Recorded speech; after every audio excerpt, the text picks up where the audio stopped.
The clash of swords echoes through the ages, a sound that has defined civilizations, shaped empires, and brought both glory and ruin. At the heart of this chaos stands Ares, the Greek god of war, a figure as complex as the battles he inspires. Known for his ferocity, his passion, and his unyielding thirst for conflict, Ares is more than just a god of bloodshed. He is a symbol of the raw, untamed forces that drive humanity to both greatness and destruction. In this video, we dive deep into the world of ancient mythology to uncover 50 powerful tales of Ares, each one revealing a different facet of his influence, his personality, and his enduring legacy. From his tumultuous relationships with the gods of Olympus to his pivotal role in legendary wars, these stories will take you on a journey through the heart of ancient Greece, where the line between hero and villain is as sharp as a warrior's blade. Stay with us as we explore the myths that have shaped our understanding of war, love, and the divine, and discover why Ares remains one of the most compelling figures in mythology.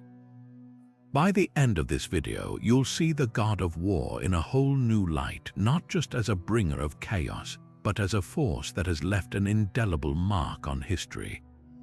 Let's begin. Now, let's step back to the very beginning, to the moment when Ares first entered the world.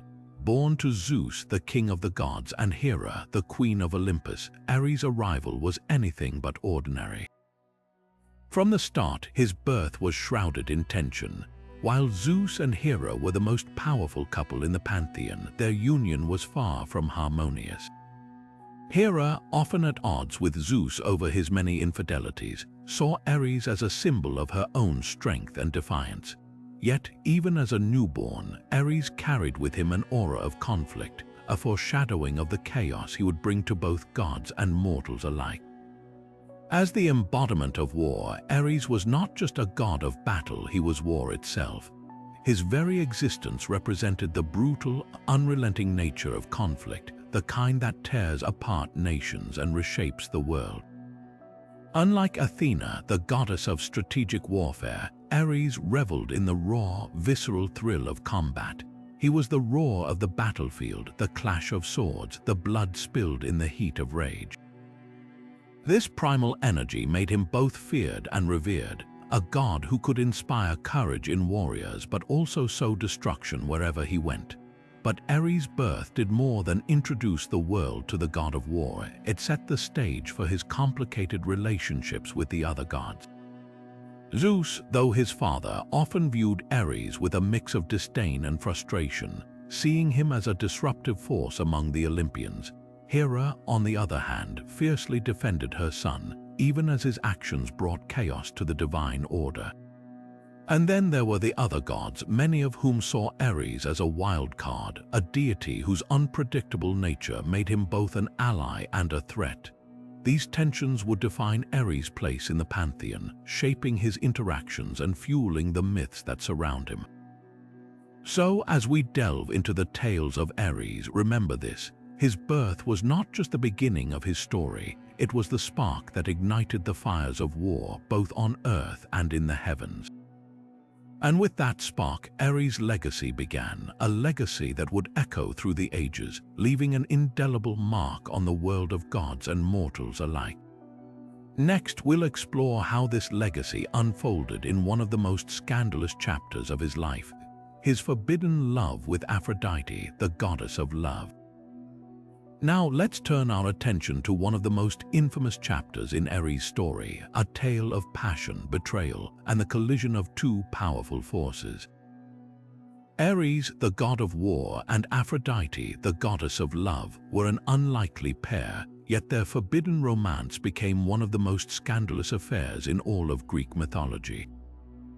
Their relationship was a direct challenge to the norms of Olympus, a defiance that would have far-reaching consequences for both of them.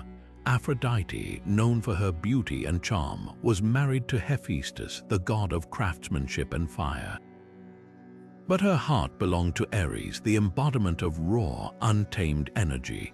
Together, they represented the ultimate paradox, love and war, two forces that seem opposite yet are deeply intertwined.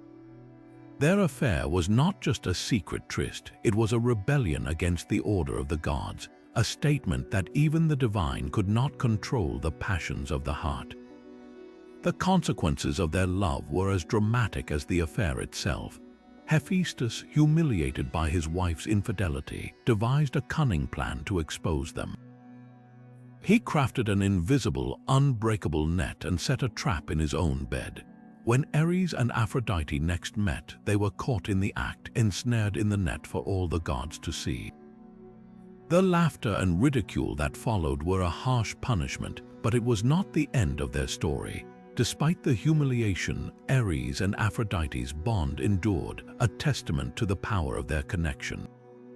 This myth is more than just a tale of scandal, it's a profound exploration of the relationship between love and war. Ares and Aphrodite's union symbolizes how these two forces, though seemingly opposite, are deeply connected. Love can inspire acts of great courage and sacrifice, just as war can bring out both the best and worst in humanity. Their story reminds us that even in the chaos of conflict there is room for passion, and even in the pursuit of love there can be destruction. As we move forward, we'll see how Ares' fiery nature continued to shape his destiny, leading him into battles that would test his strength and resolve. But for now, let's reflect on this powerful tale of love and war, and how it reveals the complexity of Ares' character, a god who could inspire both fear and desire, destruction and devotion. Next, we'll witness Ares' role in one of the most famous conflicts in mythology, the Trojan War. Now, as we step onto the blood-soaked fields of Troy, we find Ares at the heart of one of the most legendary conflicts in mythology, the Trojan War. This was no ordinary battle. It was a clash of gods and mortals where Ares, the god of war, played a pivotal role. While many gods chose sides based on personal grudges or favors, Ares' decision to support the Trojans was driven by his love for chaos and his desire to see the flames of war burn brighter. Ares' presence on the battlefield was both a blessing and a curse for the Trojans. He fought fiercely, his divine strength turning the tide of many skirmishes. But his favoritism toward Hector, the greatest Trojan warrior, was unmistakable. Ares saw in Hector a kindred spirit, a warrior who embodied the same relentless courage and ferocity that defined the god himself. Under Ares' guidance, Hector became a symbol of Trojan resistance, inspiring his comrades to fight with unmatched determination. Yet Ares' involvement in the war was not without opposition. Athena, the goddess of wisdom and strategic warfare, stood firmly on the side of the Greeks. The rivalry between Ares and Athena was more than just a clash of weapons, it was a battle of ideologies. Ares represented the raw, unbridled fury of war, while Athena embodied calculated strategy and disciplined combat. Their confrontations on the battlefield were legendary, each god pushing the other to their limits. In one famous encounter, Athena even managed to wound Ares, forcing him to retreat and leaving the Trojans momentarily vulnerable. Ares' actions during the Trojan War had far-reaching consequences. His interference prolonged the conflict, turning what might have been a swift victory for the Greeks into a grueling, decade-long struggle. His favoritism toward Hector and the Trojans gave them hope, but it also made them targets of the god's wrath. In the end, despite Ares' efforts, the Greeks emerged victorious, thanks in part to Athena's cunning and the legendary Trojan horse. This chapter of Ares' story highlights his complex nature. He was not just a god of destruction, he was a force that shaped the course of history, influencing the lives of both mortals and immortals. His role in the Trojan War reminds us that war is not just about strength, it's about strategy, alliances, and the unpredictable will of the gods. As we move forward, we'll see how Ares' fiery spirit continued to ignite conflicts, shaping the myths and legends that define his legacy. Next, we'll explore Ares' involvement in the Gigantomachy, the epic war between the gods and the giants. As the dust settled from the Trojan War, Ares' thirst for battle was far from quenched. His next great challenge came in the form of the Gigantomachy, a colossal uprising that threatened the very foundations of Olympus. This was no ordinary conflict, it was a war between the gods and the giants, beings of immense strength and power who sought to overthrow the Olympians and claim dominion over the cosmos. For Ares, this was the ultimate proving ground, a chance to unleash his full fury and cement his place as the god of war. The giants, born from the blood of Uranus, were formidable foes. They were not only physically powerful but also imbued with a primal rage that made them nearly unstoppable. Their rebellion was a direct challenge to the authority of Zeus and the other Olympians, and Ares knew that failure was not an option. The stakes were nothing less than the survival of the gods themselves. Ares threw himself into the battle with unmatched ferocity. His presence on the battlefield was a force of nature, his war cry echoing across the heavens as he clashed with the giants. Armed with his divine spear and shield, Ares fought with a relentless intensity, cutting through the ranks of his enemies with brutal efficiency. His ferocity inspired the other gods, rallying them to fight with renewed vigor. Even Zeus, who often disapproved of Ares' violent nature, could not deny the god of war's crucial role in the conflict. One of the most pivotal moments of the Gigantomachy came when Ares faced off against the giant Alcyoneus, a creature said to be immortal as long as he remained on his native soil. Recognizing the giant's weakness, Ares devised a daring plan. With the help of Hercules, the mortal hero, Ares lured Alcyoneus away from his homeland and struck him down, breaking the giant's immortality and securing a decisive victory for the Olympians. This act of cunning and bravery showcased Ares' ability to adapt in the heat of battle, proving that he was more than just a brute force. The Gigantomachy was a turning point for Ares. His contributions to the god's victory solidified his reputation as a key figure in Olympus, earning him the respect of his fellow deities. It also highlighted his dual nature. He was both a destructive force and a protector of the divine order. Through his ferocity and strategic brilliance, Ares helped ensure the survival of the Olympians and the stability of the cosmos. This chapter of Ares' story reminds us that even in the face of overwhelming odds, the god of war was a force to be reckoned with. His role in the Gigantomachy not only showcased his unmatched prowess in battle, but also his ability to rise to the occasion when the fate of the gods hung in the balance. As we move forward, we'll see how Ares' influence extended beyond the battlefield, shaping the lives of mortals and immortals alike. Next, we'll explore Ares' connection to the Amazons, a tribe of warrior women who revered him as their patron god. As the echoes of the Gigantomachy faded, Ares' influence began to extend beyond the divine realm, reaching into the lives of mortals who shared his passion for war. Among these were the Amazons, a legendary tribe of warrior women who stood as a testament to Ares' enduring legacy. These fierce fighters, known for their unmatched skill and unyielding courage, revered Ares as their patron god, drawing strength and inspiration from his divine presence. The Amazons were no ordinary warriors. They were a society of women who lived by the sword, dedicating their lives to the art of combat and the pursuit of glory. Their connection to Ares was deeply rooted in their culture, as they saw him not only as a god of war but also as a symbol of their own independence and power. To the Amazons, Ares was more than a deity. He was a father figure, a mentor, and a source of their unshakable resolve. Ares' influence on the Amazons was profound. He was said to have taught them the secrets of warfare, from the strategies of the battlefield to the discipline required to master their weapons. Under his guidance, the Amazons became a force to be reckoned with, feared by their enemies and respected by their allies. Their ferocity in battle mirrored Ares' own, and their loyalty to him was unwavering.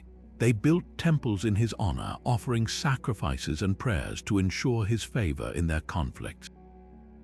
One of the most famous Amazons, Hippolyta, embodied the ideals that Ares instilled in his followers. As the queen of the Amazons, she was a paragon of strength and leadership, commanding her warriors with a blend of wisdom and ferocity. Her possession of the magical girdle, a gift from Ares himself, symbolized the deep bond between the god and his chosen people. This girdle, said to grant its wearer unparalleled power, became a coveted prize, leading to legendary encounters with heroes like Hercules.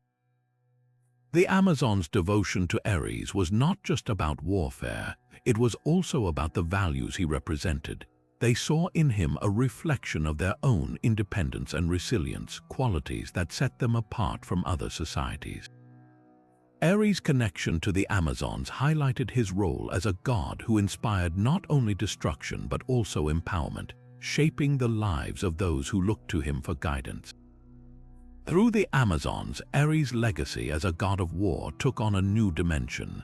He was not just a figure of chaos and conflict, but also a source of strength and inspiration for those who embraced his teachings. The Amazon story reminds us that Ares' influence reached far beyond the battlefield, touching the lives of mortals who sought to embody his spirit of courage and determination. As we continue our journey through the tales of Ares, we'll see how his impact extended even further, shaping the destinies of heroes and nations alike. Next, we'll delve into Ares' relationship with the Spartans, a people who saw him as the ultimate symbol of military prowess. Turning our attention to the rugged lands of Sparta, we find a society that embodied the very essence of Ares' spirit. The Spartans, renowned for their unmatched discipline and military might, held Ares in the highest regard. To them, he was not just a god of war, but the ultimate symbol of strength, strategy, and victory. Their devotion to Ares was woven into the fabric of their culture, shaping their way of life and their approach to warfare. In Sparta, Ares was more than a deity to be worshipped, he was a guiding force. The Spartans believed that their success on the battlefield depended on his favor, and they went to great lengths to honor him. Temples dedicated to Ares stood as monuments to his power, and rituals were performed to ensure his blessings. One such ritual involved the sacrifice of animals, often bulls or goats, as offerings to the god. These sacrifices were not mere gestures, they were acts of devotion meant to secure Ares' support in times of conflict. The Spartans' reverence for Ares extended beyond the battlefield. They saw him as a model of the virtues they held dear: courage, resilience, and an unyielding will to overcome adversity. Young Spartan warriors were taught to emulate Ares' ferocity and determination, striving to embody his spirit in their training and combat. This connection to the god of war was a source of pride for the Spartans, reinforcing their identity as a warrior society. One of the most striking examples of Ares' influence on Sparta was the annual festival held in his honor. During this event, the Spartans engaged in mock battles and athletic competitions, celebrating the skills that made them formidable warriors. These festivities were not just about entertainment, they were a way to honor Ares and reaffirm their commitment to his ideals. The festival also served as a reminder of the god's presence in their lives, inspiring them to remain steadfast in their pursuit of glory. Ares' role in Spartan society went beyond mere symbolism. The Spartans believed that he actively intervened in their battles, guiding their spears and shields to victory. This belief fueled their confidence and determination, making them one of the most feared armies in the ancient world. Even in the face of overwhelming odds, the Spartans fought with the conviction that Ares was by their side, ensuring their triumph. Through their rituals, sacrifices, and unwavering devotion, the Spartans demonstrated the profound impact Ares had on their lives. He was not just a distant deity but a constant presence, shaping their values and inspiring their actions. The Spartan story is a testament to Ares' enduring influence, showing how his legacy extended far beyond the myths and into the hearts of those who revered him. As we move forward, we'll explore another facet of Ares' power, uncovering how his connection to the legendary Golden Fleece added yet another layer to his complex mythology. Now let us journey into the realm of myth and legend, where Ares' influence extends to one of the most iconic treasures of ancient lore, the Golden Fleece. This legendary artifact, steeped in mystery and power, holds a special place in the tales of Ares, revealing yet another dimension of his divine authority. The Golden Fleece, a symbol of kingship and divine favor, was said to possess immense power, capable of bringing prosperity and protection to those who possessed it. But its connection to Ares lies in the sacred grove where it was guarded, a place imbued with the god's presence. This grove, located in the distant land of Colchis, was not just a sanctuary for the fleece but a testament to Ares' dominion over war and the sacred. According to myth, the fleece was hung in a tree within the grove, protected by a fearsome dragon that never slept. This dragon, often interpreted as an extension of Ares' own ferocity, symbolized the god's role as a guardian of what was most valuable and sacred. The grove itself was a place of awe and reverence, where the boundaries between the mortal and divine blurred, and where Ares' power was palpable. The symbolism of Ares' connection to the Golden Fleece is profound. As the god of war, Ares was not only a bringer of chaos and destruction, but also a protector of what was deemed sacred and worth defending. The fleece, with its golden radiance, represented the spoils of war, the rewards of victory, and the divine favor that Ares could bestow upon those who earned his blessing. The myth of the Golden Fleece also highlights Ares' role in the epic journey of Jason and the Argonauts. While Ares himself does not directly intervene in their quest, his presence looms large over the story. The challenges Jason and his crew face in retrieving the fleece, battling the dragon, navigating treacherous lands, and overcoming divine obstacles reflect the trials of war and the perseverance required to achieve glory. Ares' sacred grove becomes a metaphor for the ultimate test of courage and strength, a place where only the worthy could triumph. In this tale, Ares' connection to the Golden Fleece underscores his dual nature as both a god of war and a guardian of the sacred. It reminds us that his influence extends beyond the battlefield, touching the very fabric of myth and legend. As we continue to explore the many facets of Ares' mythology, we'll uncover even more stories that reveal the depth and complexity of this powerful deity. Now, let us turn our attention to a tale that intertwines love, jealousy, and the darker side of divine power, the tragic story of Adonis and Ares' role in his demise. This myth not only highlights the complexities of Ares' character, but also reveals the volatile emotions that even gods could not escape. Adonis, a mortal of extraordinary beauty, was beloved by Aphrodite, the goddess of love. Their relationship was one of passion and devotion, but it also drew the ire of Ares, who harbored deep feelings for Aphrodite. Consumed by jealousy, Ares could not bear to see Aphrodite's affection directed toward another. In a fit of rage, he devised a plan to eliminate his rival. The myth tells us that Ares transformed himself into a wild boar, a creature often associated with his domain of war and chaos. In this fearsome form, he confronted Adonis during a hunt. The encounter was swift and brutal. Adonis, unprepared for the ferocity of the beast, was fatally wounded. His death sent shockwaves through the divine and mortal realms, leaving Aphrodite heartbroken and Ares triumphant, though his victory was tainted by the sorrow it caused. This tale delves into the themes of rivalry and vengeance, showcasing Ares' capacity for both destruction and emotional turmoil. His actions were not merely driven by a desire for dominance, but also by the pain of unrequited love. The slaying of Adonis reveals a more human side to Ares, one that is vulnerable to the same passions and flaws that define mortals. The story also underscores the interconnectedness of love and war, two forces that often collide in the myths of the gods. Aphrodite's grief over Adonis' death serves as a poignant reminder of the consequences of Ares' actions, while Ares' jealousy highlights the destructive potential of unchecked emotions. As we reflect on this tragic tale, we see Ares not just as a god of war, but as a figure capable of deep, albeit destructive, feelings. His role in the slaying of Adonis adds another layer to his complex character, reminding us that even the gods were not immune to the darker aspects of love and rivalry. Next, we'll explore another chapter in Ares' mythology, where his power and influence take center stage in a conflict that would test even the mightiest of gods. Stay with us as we uncover the tale of Ares and the Elodi giants, a story of captivity, humiliation, and eventual triumph.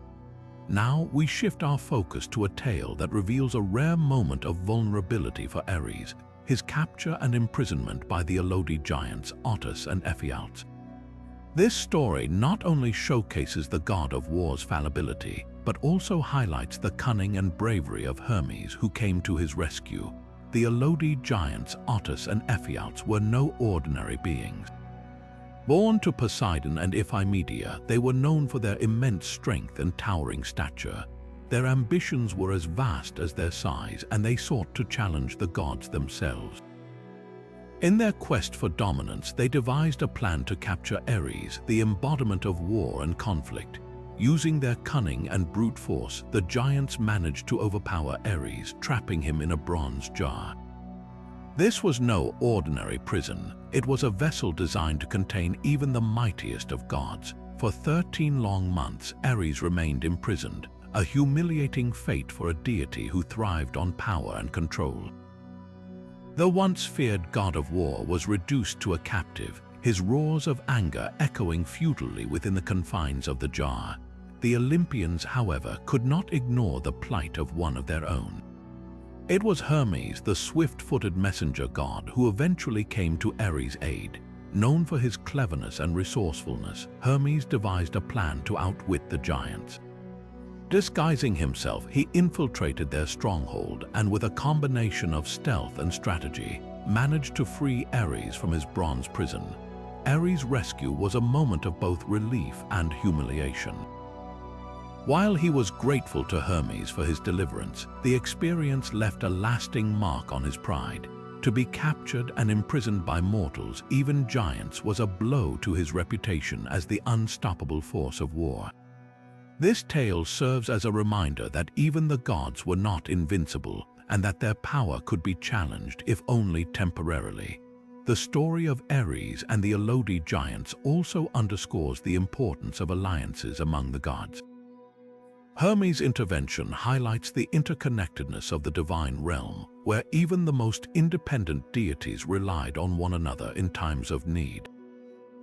As we reflect on this chapter of Ares' mythology, we see a god who, despite his strength and ferocity, was not immune to defeat. His capture and eventual rescue add depth to his character, revealing a side of him that is both fallible and resilient. Next, we'll delve into another pivotal moment in Ares' story, where his role in the Great War against the Titans solidified his place among the Olympians. Stay with us as we explore the Titanomachy and Ares' contributions to the gods' ultimate victory. Now, we turn our attention to one of the most monumental conflicts in Greek mythology, the Titanomachy, the great war between the Olympians and the Titans. This epic struggle not only shaped the fate of the cosmos, but also cemented Ares' place as a pivotal figure among the gods. The Titanomachy was a battle of cosmic proportions, a clash between the old order, represented by the Titans, and the new, led by the Olympians. Ares, though younger than many of his divine siblings, played a crucial role in this war. As the god of war, his presence on the battlefield was both a symbol and a weapon, inspiring fear in the hearts of the Titans and rallying the Olympians to victory. Ares' contributions to the war were marked by his ferocity and unrelenting drive. Unlike the strategic and calculated approach of Athena, Ares embodied the raw, chaotic energy of battle. His sheer force and determination made him a formidable opponent, striking down Titans with his spear and shield. Yet his role was not just about brute strength, it was also about instilling terror. The mere sight of Ares charging into battle was enough to shake even the mightiest of Titans. One of the most significant moments of the Titanomachy was Ares' confrontation with the Titan leader, Cronus.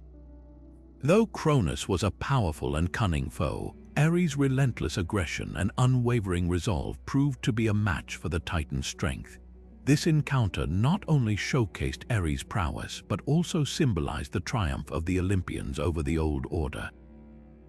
The war was not without its challenges. The Titans, with their immense power and deep connection to the primal forces of the universe, were formidable adversaries. Yet, Ares' presence on the battlefield was a constant reminder of the Olympians' determination to claim their rightful place as rulers of the cosmos. His actions during the war earned him the respect of his fellow gods, solidifying his position as a key figure in Olympus. As the dust of battle settled and the Olympians emerged victorious, Ares stood as a testament to the power of war and conflict. His role in the Titanomachy was not just about destruction, it was about transformation. Through his actions, the old world was dismantled, making way for a new era under the rule of the Olympians. This chapter of Ares' story highlights his complexity as a deity. While often seen as a symbol of chaos and violence, his contributions to the Titanomachy reveal a god who was also a protector and a catalyst for change. His rise as a key figure in Olympus was not just a result of his strength, but also his unwavering commitment to the cause of the gods. Next, we'll explore another tale that delves into Ares' darker side, the curse he placed on Cadmus, a mortal who dared to defy him. Stay with us as we uncover the story of Ares and the curse of Cadmus, a tale of vengeance and divine retribution. Now we shift our focus to a tale that reveals a darker aspect of Ares' nature, his capacity for vengeance. This is the story of Cadmus, a mortal whose actions would invoke the wrath of the god of war and set in motion a chain of events that would define his life and legacy. Cadmus, a hero and founder of the city of Thebes, was tasked with a sacred mission to find a suitable location to establish a new city. During his journey, he encountered a fearsome dragon, a creature sacred to Ares guarding a spring. In a desperate bid to secure water for his men, Cadmus slew the dragon, unaware of the divine consequences his actions would bring. Ares, enraged by the death of his sacred beast, swiftly descended upon Cadmus. The god's wrath was swift and unrelenting. He cursed Cadmus, condemning him and his descendants to a life of suffering and tragedy. This curse was not just a punishment, it was a manifestation of Ares' role as a vengeful deity, a reminder that even the most heroic mortals were not beyond his reach. The curse took a heavy toll on Cadmus and his family. Despite his achievements as a founder and ruler, his life was marred by loss and sorrow. His wife, Harmonia, and their children became entangled in a web of misfortune, each generation bearing the weight of Ares' divine retribution. The curse served as a grim testament to the god's power and his willingness to exact vengeance on those who defied him. Yet, the story of Cadmus also highlights the complexity of Ares' character. While he is often portrayed as a god of chaos and destruction, his actions in this myth reveal a deeper sense of justice, albeit a harsh and unforgiving one. The dragon was not merely a beast, it was a symbol of Ares' divine authority. By slaying it, Cadmus had challenged that authority, and the curse was Ares' way of restoring balance and asserting his dominance. This tale also underscores the precarious relationship between mortals and gods in Greek mythology. Cadmus, though a hero, was ultimately powerless against the will of a deity. His story serves as a cautionary reminder of the consequences of defying the gods, even unintentionally. As we reflect on this myth, we see Ares not just as a god of war, but as a figure of divine retribution. His curse on Cadmus reveals a side of him that is both fearsome and unyielding, a deity who demands respect and punishes those who fail to honor him. Next, we'll explore how Ares' influence extended beyond curses and battles, shaping the very foundations of a city. Join us as we delve into the tale of Ares and the founding of Thebes, where his role as a protector and patron comes to light.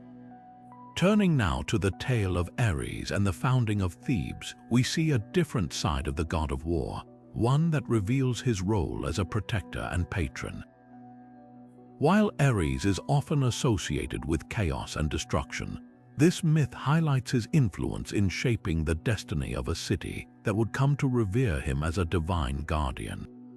The story begins with Cadmus, the same hero who faced Ares' wrath for slaying the sacred dragon.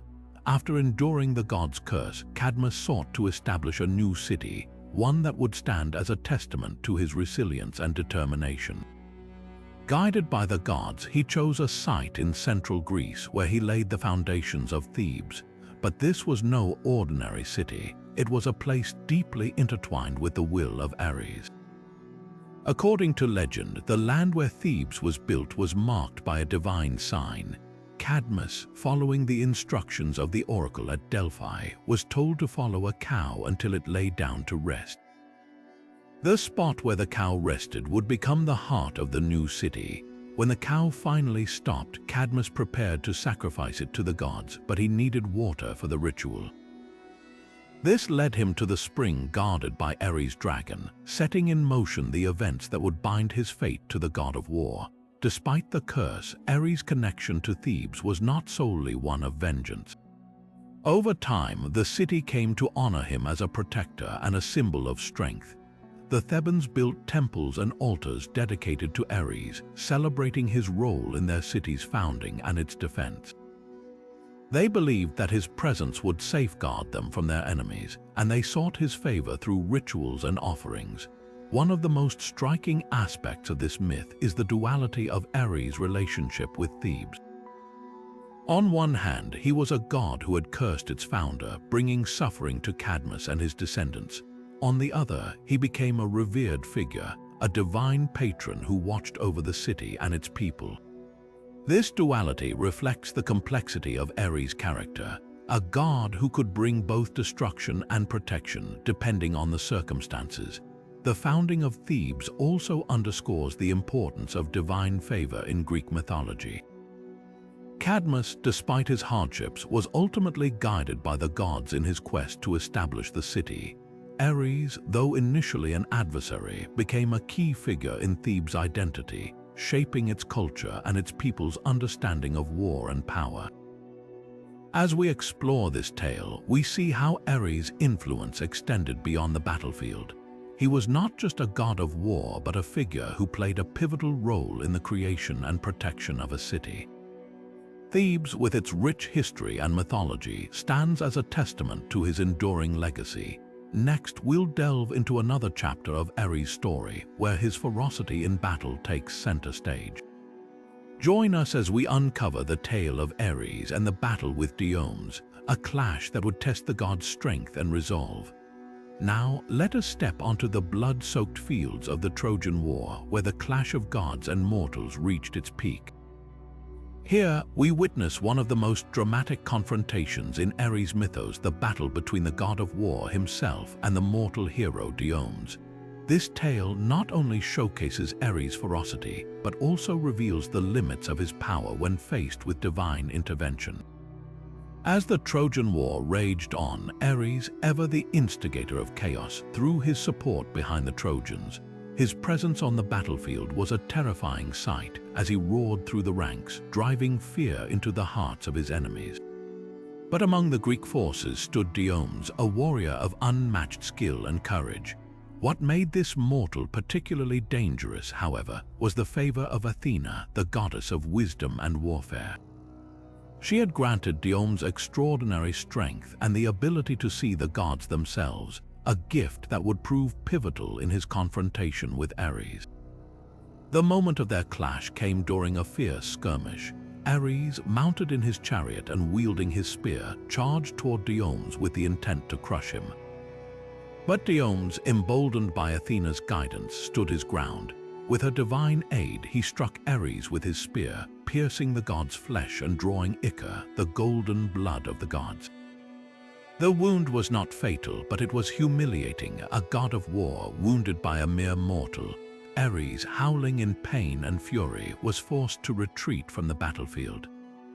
This moment was a rare instance where the god of war was bested, not by another deity, but by a mortal empowered by divine favor. It was a stark reminder that even the mightiest of gods could be challenged when the balance of power shifted. This battle also highlights the complex dynamics between the gods. Athena's intervention was not just an act of support for Diomedes, but a direct challenge to Ares' dominance.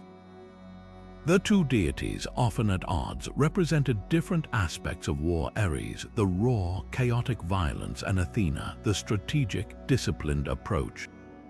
Their rivalry played out through the actions of mortals, with Diomedes serving as Athena's instrument to humble Ares.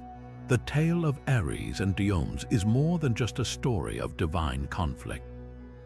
It underscores the precarious nature of power in Greek mythology, where even the gods are not invincible. For Ares, this battle was a moment of vulnerability, a rare defeat that added depth to his character.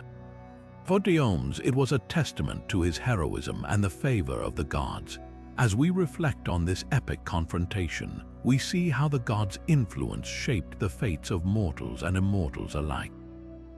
The battlefield became a stage where divine wills clashed, and the outcomes reverberated through the myths of ancient Greece.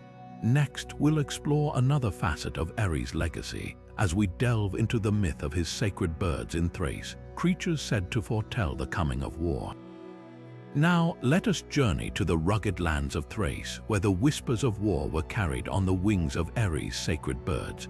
These creatures, deeply tied to the god of war, were more than mere animals. They were omens, harbingers of conflict, and symbols of Ares' ever-watchful presence. In the myths of ancient Greece, these birds held a unique place in the worship of Ares, embodying the chaos and inevitability of war. The sacred birds of Thrace were said to possess an uncanny ability to sense the approach of battle. Their cries, sharp and piercing, were believed to echo the cries of warriors on the battlefield. For the people of Thrace, these birds were not just animals but divine messengers, their presence a sign that Ares was near and that war was imminent. This connection between the birds and the god of war made them central to the rituals and practices of his worship in the region. In Thrace, Ares was revered not only as a god of battle, but also as a protector of the land and its people. The sacred birds, often depicted as large, fierce raptors, symbolized his dual nature, both as a bringer of destruction and a guardian of those who honored him. Their ability to foretell war was seen as a gift from Ares, a way for his followers to prepare for the trials ahead. In this way, the birds became a bridge between the mortal world and the divine, their presence a reminder of the gods' influence over the fate of nations. The symbolism of these birds extended beyond their role as omens. They were also seen as embodiments of Ares' untamed, unpredictable nature. Just as war could erupt suddenly and without warning, so too could the birds appear, their arrival signaling the chaos that would soon follow. This unpredictability made them both feared and respected, their image often used in art and iconography to represent the god's power and the inevitability of conflict. For the Thracians, the sacred birds were more than symbols, they were a call to action. When the birds were seen or heard, it was a sign to prepare for battle, to ready the weapons and steel the hearts of warriors. This connection between the birds and the act of war reinforced Ares' role as a god who demanded both reverence and readiness from his followers. To ignore the signs of the sacred birds was to invite disaster, a lesson that the Thracians took to heart. As we reflect on the myth of Ares' sacred birds, we see how deeply intertwined the natural and divine worlds were in ancient Greek belief. These creatures were not just part of the landscape but active participants in the myths and rituals that shaped the lives of those who worshipped Ares. Their presence served as a constant reminder of the god's power and the ever-present threat of war. With this tale, we gain a deeper understanding of Ares' influence beyond the battlefield, as a god whose presence was felt in the very fabric of the natural world. Next, we'll explore a lighter yet equally fascinating aspect of Ares' mythos, his conflict with the Pygmies, a tale that blends humor with the god's enduring legacy of war. Now, shifting our gaze from the fierce omens of Thrace, we find ourselves in a tale that brings a touch of whimsy to the otherwise grim legacy of Ares. This is the story of Ares and the Pygmies, a race of tiny warriors whose encounter with the god of war adds a layer of humor and irony to his mythos.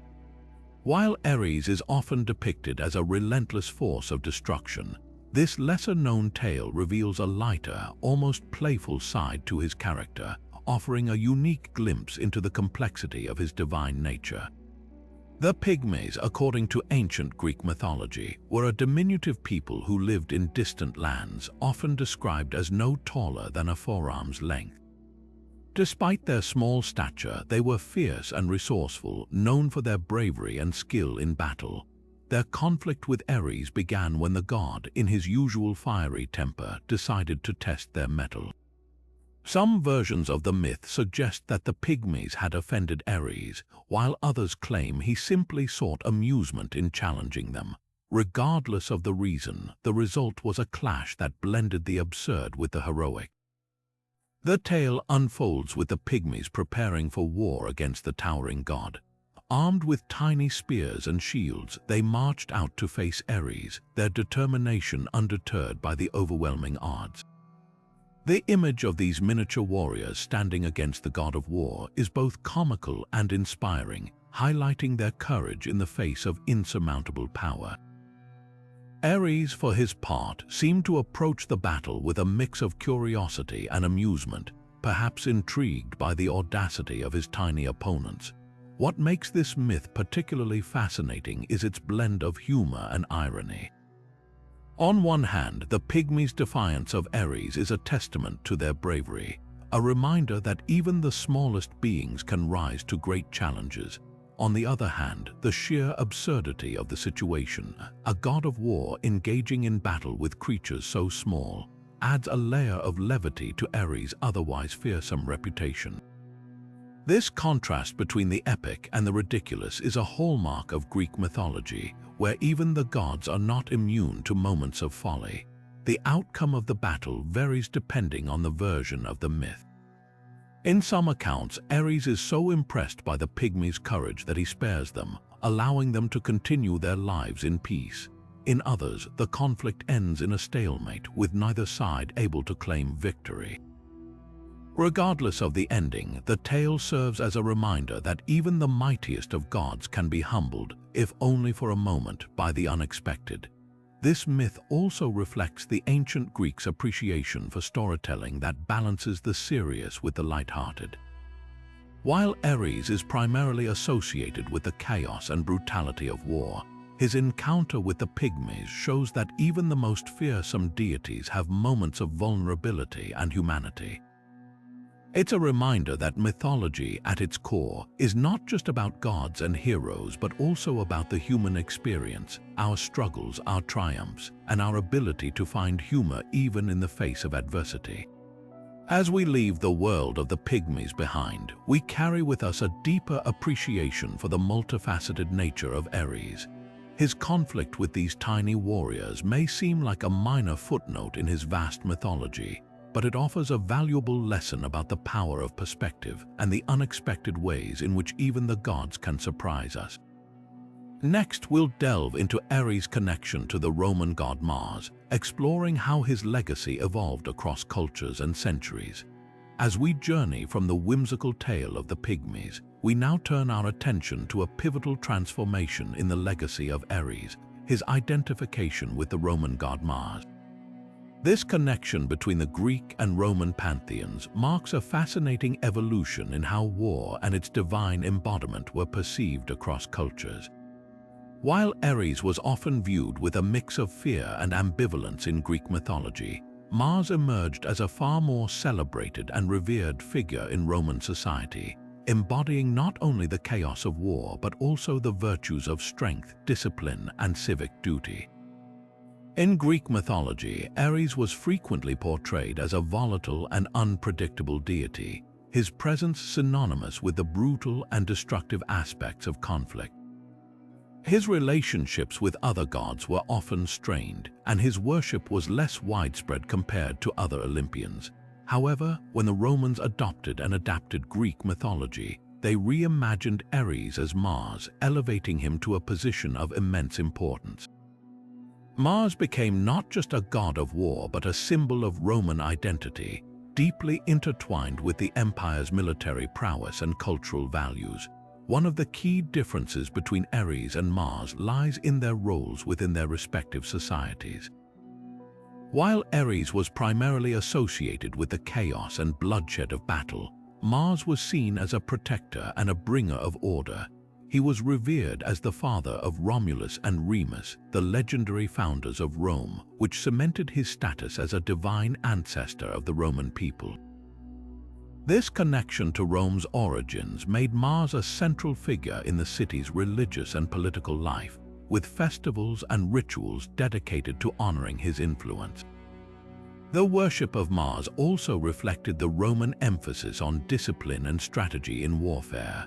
Unlike Ares, who often acted on impulse and raw emotion, Mars was celebrated for his calculated approach to conflict. This shift in perception aligned with the Roman military ethos, which valued organization, loyalty, and the greater good of the state.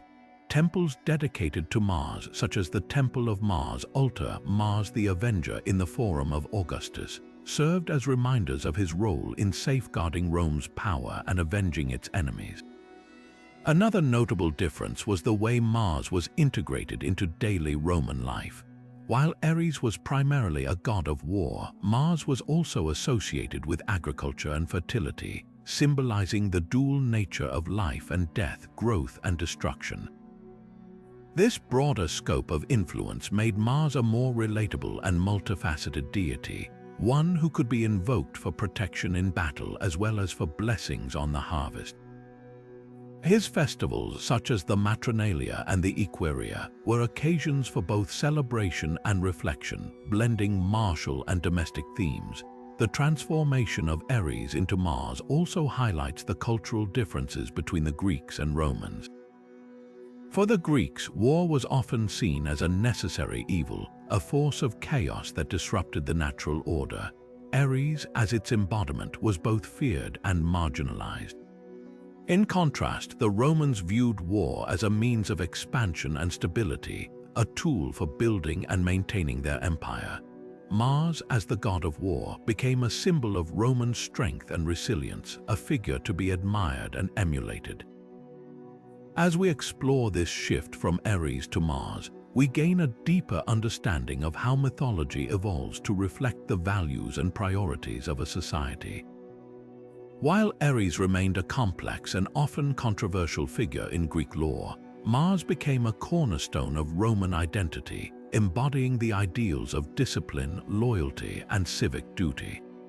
This transformation not only elevated Mars to a position of unparalleled reverence, but also demonstrated the enduring power of myth to shape and define a culture's worldview. With this exploration of Mars' rise to prominence, we now prepare to delve into another significant aspect of Ares' legacy, his connection to the sacred grove of Areopagus, a site steeped in myth and justice. Shifting our focus from the Roman transformation of Ares into Mars, we now journey to the heart of ancient Athens, where the sacred grove of Areopagus stands as a testament to Ares' enduring influence. This rocky hill, named after the god of war, holds a unique place in Greek mythology and history, serving as both a site of divine judgment and a symbol of Ares' complex role in the lives of mortals. The Areopagus, or Hill of Ares, derives its name from a dramatic myth involving the god himself. According to legend, Ares was once put on trial here for the murder of Halorotheus, the son of Poseidon. Halorotheus had attacked Ares' daughter, Alcip, and in a fit of rage, Ares killed him to protect her. This act of vengeance led to a trial by the gods, who gathered on the hill to determine whether Ares' actions were justified. In the end, Ares was acquitted, and the hill became a sacred space where justice was administered, blending the themes of war, retribution, and divine law. Over time, the Areopagus evolved into one of the most important judicial institutions in ancient Athens.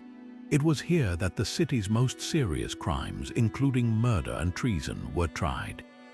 The hill's association with Ares lent it an air of solemnity and authority, as it was believed that the god's presence still lingered in this place of judgment. The Areopagus became a symbol of the balance between violence and order, reflecting Ares' dual nature as both a bringer of chaos and a protector of justice. The connection between Ares and the Areopagus also highlights the god's role in the civic life of Athens. While Ares was often seen as a distant and fearsome figure, his association with this sacred site demonstrates how deeply intertwined he was with the values and institutions of the city. The trials held on the Areopagus were not just legal proceedings but also moral reckonings, where the consequences of human actions were weighed against the principles of divine justice. In this way, Ares' influence extended beyond the battlefield, shaping the very foundations of Athenian society. The Areopagus also serves as a reminder of the complexities within Ares' character. While he is often portrayed as a god of unbridled violence, his connection to this site of justice reveals a more nuanced aspect of his identity. Here, Ares is not just a figure of destruction but also a guardian of order, ensuring that even in the aftermath of conflict, fairness and accountability prevail. This duality makes him one of the most intriguing figures in Greek mythology, embodying both the chaos of war and the possibility of resolution. As we reflect on the significance of the Areopagus, we see how Ares' legacy extends far beyond his role as a god of war.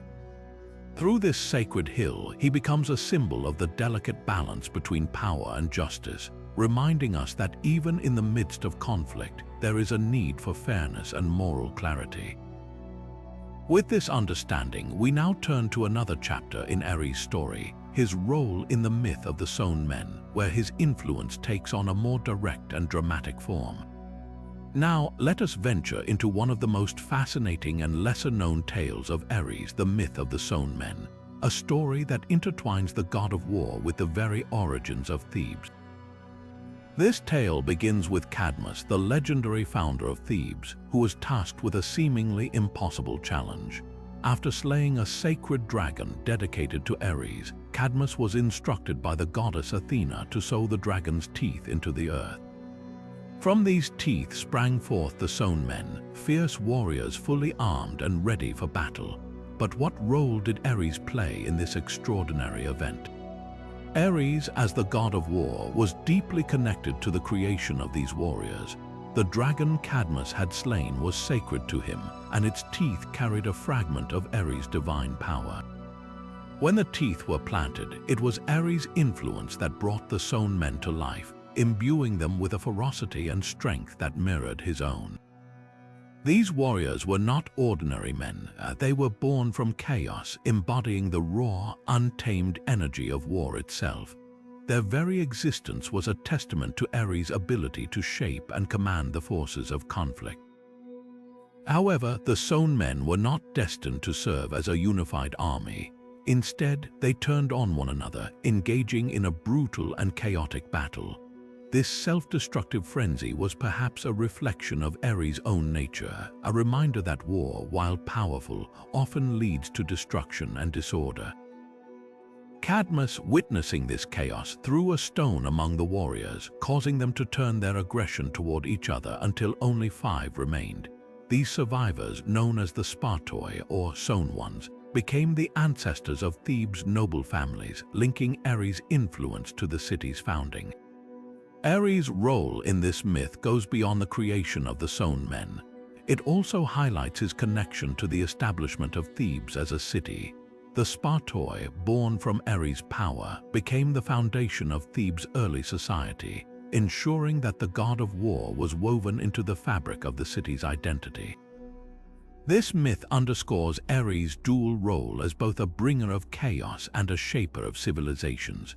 While his actions often led to violence, they also laid the groundwork for order and growth. The story of the Sown Men also reveals the complexity of Ares' relationship with mortals. While he is often seen as a distant and fearsome deity, this myth shows how his influence could directly impact human endeavors, shaping the course of history. The founding of Thebes, one of the most important cities in Greek mythology, was made possible through Ares' intervention, even if it came at the cost of bloodshed and turmoil. As we reflect on this tale, we see how Ares' legacy is not confined to the battlefield. Through the Sown Men, he becomes a pivotal figure in the founding of Thebes, demonstrating that his power extends far beyond war. He is a god who can create as well as destroy, a force that shapes both chaos and order. With this understanding, we now turn to another chapter in Ares' story, his strained relationship with Zeus, the king of the gods, and the conflicts that arose between them. Now, let us delve into the tumultuous relationship between Ares and his father, Zeus, a dynamic that reveals much about the god of war's place among the Olympians. Despite being the son of the king of the gods, Ares often found himself at odds with Zeus, whose disapproval of his son's violent and impulsive nature created a rift between them. This tension was not merely familial, it reflected the broader struggle between order and chaos, a theme central to Ares' mythology. One of the most striking examples of this conflict occurred during the Trojan War. Ares, ever eager to revel in the chaos of battle, sided with the Trojans, defying the will of Zeus, who had declared neutrality among the gods. When Ares entered the fray, his presence tipped the scales of war, leading to devastating losses on both sides. Zeus, furious at his son's disregard for his authority, openly rebuked Ares, calling him the most hateful of all the gods. This public humiliation left a lasting mark on Ares, highlighting the precarious balance of power between father and son. Another key moment of discord arose from Ares' involvement in the affairs of mortals. Unlike Zeus, who often intervened with a sense of justice or divine purpose, Ares acted out of passion and a thirst for conflict. His reckless actions frequently brought chaos to the mortal world, drawing the ire of Zeus. For instance, when Ares incited wars or fueled bloodshed without cause, Zeus would intervene to restore order, further straining their relationship. These clashes underscored the fundamental difference between them. Zeus sought to maintain cosmic balance, while Ares thrived in the chaos of war. Despite their conflicts, Ares' relationship with Zeus was not without complexity. As his father, Zeus occasionally showed a grudging respect for Ares' strength and courage, even if he disapproved of his methods. In some myths, Zeus acknowledged Ares' role as a necessary force in the world, a reminder that conflict and struggle are inherent to existence. Yet, this recognition did little to ease the tension between them, as Ares' actions often pushed the boundaries of Zeus' patience. The wrath of Zeus also shaped Ares' actions in subtle but significant ways. Fearing his father's disapproval, Ares sometimes tempered his aggression or sought to justify his deeds. However, this restraint was fleeting, as his nature inevitably drew him back to the battlefield. The constant push and pull between Ares' desire for war and Zeus' demand for order became a defining aspect of his character, illustrating the internal and external struggles he faced as the god of war. This strained relationship also highlights Ares' isolation among the Olympians. While other gods often enjoyed Zeus' favor or protection, Ares stood apart, his actions frequently earning him scorn rather than praise. This isolation further fueled his reputation as a god of chaos, a figure both feared and misunderstood. Yet, it also made him a compelling and complex deity, one whose struggles mirrored the human experience of navigating authority and identity. As we explore this chapter of Ares' story, we see how his relationship with Zeus shaped his legacy. It was a bond marked by conflict and tension, yet it also revealed the depth of Ares' character. Far from being a one-dimensional figure, Ares embodied the duality of war, its destructive power and its role in shaping the world. With this in mind, we now turn to another tale that showcases Ares' ferocity and his encounters with mortal heroes as we examine his legendary battle with Hercules. Now, as we shift our focus to one of Ares' most legendary encounters, we find ourselves in the midst of a clash that pits the god of war against one of the greatest mortal heroes of all time, Hercules. This tale not only highlights Ares' ferocity, but also underscores the tension between divine power and human determination. The story begins with Hercules, tasked with retrieving the girdle of Hippolyta, the queen of the Amazons, as part of his famous 12 labors. This girdle, a symbol of Hippolyta's authority and strength, was a prized possession, and its retrieval was no simple feat. As Hercules set out on his journey, he knew that the Amazons, fierce warriors who revered Ares as their patron god, would not part with it easily. What he did not anticipate, however, was that Ares himself would take a personal interest in the matter. When Hercules arrived in the land of the Amazons, he was met with both curiosity and hostility. Hippolyta, impressed by Hercules' reputation, initially agreed to give him the girdle. But Ares, ever the instigator of conflict, saw an opportunity to test the mortal hero's mettle. Disguised as an Amazon warrior, Ares spread rumors among the tribe that Hercules had come to steal the girdle and enslave their people. The Amazons, incited by Ares' deception, turned against Hercules, leading to a violent confrontation. In the chaos that followed, Ares revealed himself, stepping into the fray to challenge Hercules directly. The clash between the god of war and the mortal hero was nothing short of epic. Ares, armed with his divine spear and shield, unleashed his full might, his presence alone enough to strike fear into the hearts of lesser men. But Hercules, undeterred, met Ares' fury with his own unparalleled strength and courage. The battle raged on, each combatant pushing the other to their limits. What made this confrontation particularly significant was the contrast between the two figures. Ares, the embodiment of war's chaos and brutality, fought with unrestrained aggression. Hercules, on the other hand, represented the ideal of the heroic mortal, strong, disciplined, and driven by a sense of purpose. Their clash was not just a physical battle but a symbolic one, pitting the raw power of the gods against the resilience and ingenuity of humanity.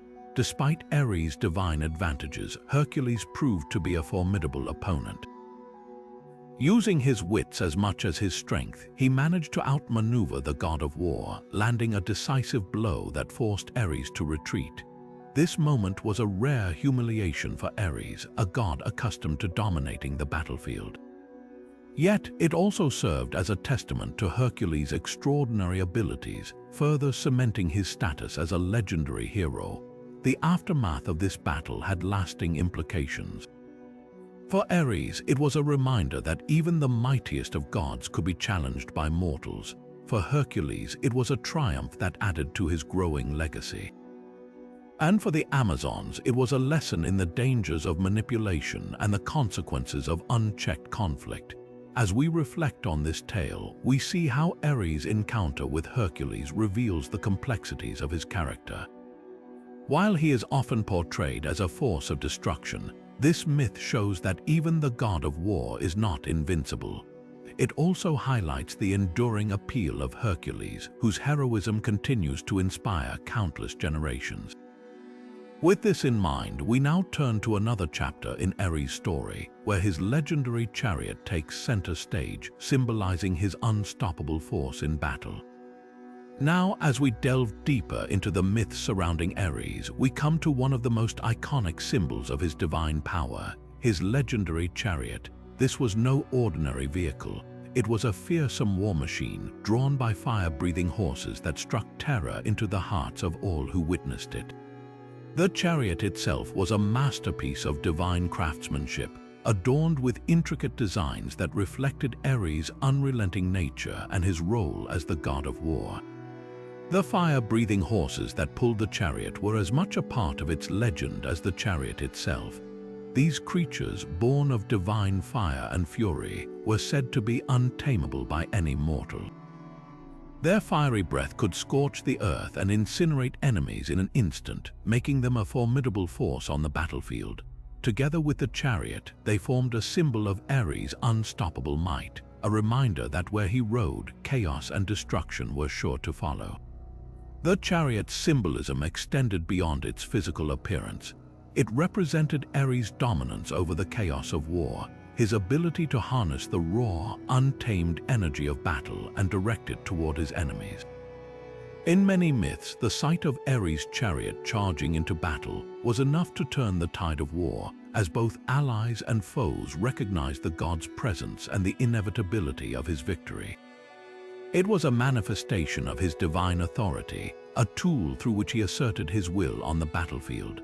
But the chariot was more than just a weapon of war, it was also a reflection of Ares' character. Just as the chariot was drawn by untamed, fiery horses, Ares himself was often portrayed as a force of unrestrained aggression and passion. The chariot's relentless speed and destructive power mirrored the god's own nature, embodying the chaos and violence that he personified. Yet it also highlighted his role as a leader in battle, a figure who could inspire his followers and strike fear into his enemies with equal measure. In the myths, Ares' chariot played a key role in many of his most famous battles. Whether he was leading the charge against the giants in the Gigantomachy or clashing with other gods on the fields of Troy, the chariot was always at the center of the action. Its presence was a sign that Ares was fully committed to the fight, ready to unleash his full power and bring about the destruction that only he could deliver. As we consider the significance of Ares' sacred chariot, we see how it encapsulates the essence of the god of war. It is a symbol of his strength, his ferocity, and his unyielding determination to dominate the battlefield. But it also serves as a reminder of the chaos and destruction that war brings, a theme that runs through many of Ares' myths. With this in mind, we now turn to another tale where Ares' influence takes a darker turn, shaping the fate of those who dare to defy him. Now, shifting our focus to another chapter in Ares' tumultuous legacy, we arrive at the infamous conflict between the Lapiths and the Centaurs. This battle, steeped in chaos and betrayal, was not just a clash of mortals but a reflection of Ares' influence over the chaos of war. The Lapiths, a noble tribe of Thessaly, were celebrating the wedding of their king, Pirithous, when the Centaurs, their half-human, half-horse neighbors, were invited as guests. What began as a joyous occasion quickly descended into violence, and Ares' hand in the conflict was unmistakable. The Centaurs, known for their wild and unruly nature, became intoxicated during the feast and attempted to abduct the Lapith women, including the bride herself. This act of disrespect and aggression ignited a brutal battle, and Ares, ever the instigator of conflict, reveled in the chaos. His presence was felt in the ferocity of the fighting, as both sides were driven to extremes of violence and bloodshed. The god of war did not take sides in this conflict. Instead, he fueled the flames of rage and destruction, ensuring that the battle would be remembered as one of the most savage in Greek mythology. Ares' influence was evident in the way the battle unfolded.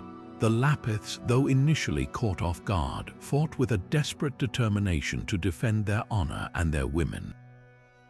The Centaurs, emboldened by their primal instincts and Ares' chaotic energy, fought with a ferocity that matched their wild nature. The battlefield became a scene of utter pandemonium, with neither side willing to back down. Ares' role in this conflict was not to bring victory to one side or the other, but to amplify the violence and ensure that the battle would be a testament to the destructive power of war. The aftermath of the battle was a grim reminder of Ares' influence. The Lapiths ultimately emerged victorious, but their triumph came at a great cost. The once peaceful relationship between the two tribes was shattered, and the land was left scarred by the bloodshed. Ares, however, was satisfied. The chaos and destruction he had sown were a testament to his power, and the tale of the Lapiths and Centaurs became yet another example of how his presence could turn even the most sacred of occasions into a scene of carnage. As we reflect on this tale, we see how Ares' involvement in the conflict between the Lapiths and Centaurs highlights his role as a catalyst for chaos. He thrives in the midst of violence, using it to assert his dominance and remind mortals of the destructive force of war. This story serves as a stark reminder of the god's unpredictable nature and his ability to turn even the most peaceful moments into scenes of bloodshed.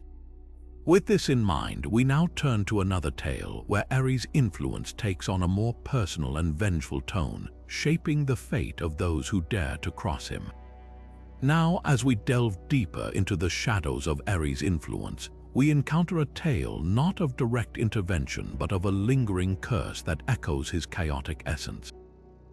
The House of Atreus, a family destined for tragedy, became a living testament to the god of war's far-reaching impact on mortal lives. Though Ares himself did not directly orchestrate their downfall, his spirit of violence and vengeance seeped into their story, shaping their fate in ways that would leave an indelible mark on Greek mythology. The curse of the House of Atreus began with Tantalus, a mortal who dared to defy the gods by serving them the flesh of his own son, Pelops, as a test of their omniscience. This act of unspeakable sacrilege angered the gods, and they punished Tantalus with eternal torment. But the curse did not end with him. It passed down through generations, ensnaring his descendants in a cycle of betrayal, murder, and retribution. Ares, as the embodiment of war and strife, became an unseen force in this saga, his influence manifesting in the family's relentless pursuit of vengeance and their inability to escape the cycle of violence. Pelops, miraculously restored to life by the gods, went on to father two sons, Atreus and Thyestes. Their rivalry, fueled by jealousy and ambition, became a cornerstone of the family's cursed legacy. Atreus, seeking revenge for his brother's betrayal, murdered Thyestes' sons and served them to him in a gruesome feast, mirroring the horror of their grandfather's crime. This act of vengeance, steeped in brutality, bore the unmistakable mark of Ares' influence. The god of war thrives in such moments of unchecked rage and retribution, and the House of Atreus became a living embodiment of his chaotic nature. The curse continued to unfold with the next generation, as Agamemnon and Menelaus, sons of Atreus, inherited the family's legacy of violence. Agamemnon's decision to sacrifice his daughter, Iphigenia, to appease the gods and secure favorable winds for the Trojan War was a chilling reminder of the family's cursed fate. His wife, Clytemnestra, consumed by grief and rage, later murdered him in an act of vengeance, only to be killed in turn by their son, Orestes. This cycle of bloodshed, driven by a relentless need for retribution, reflects the pervasive influence of Ares, whose spirit of war and vengeance seemed to haunt the family at every turn. Though Ares did not directly intervene in the lives of the House of Atreus, his presence was felt in the unending cycle of violence that defined their story. The curse, with its themes of betrayal, revenge, and bloodshed, became a mirror of the god's own nature. It serves as a reminder that Ares' influence extends beyond the battlefield, permeating the lives of mortals and shaping their destinies in ways that are both profound and tragic.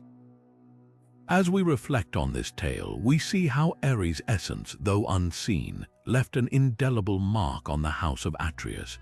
Their story is a testament to the destructive power of vengeance and the inescapable nature of a curse born from violence. With this in mind, we now turn to another chapter in Ares' legacy, where his divine power takes on a more tangible form, shaping the fate of those who dare to wield it. Now, as we shift our focus from the unseen influence of Ares to the tangible tools of his divine power, we come to the tale of his sacred spear. This legendary weapon, said to never miss its mark, stands as a symbol of Ares' unyielding precision and dominance in battle.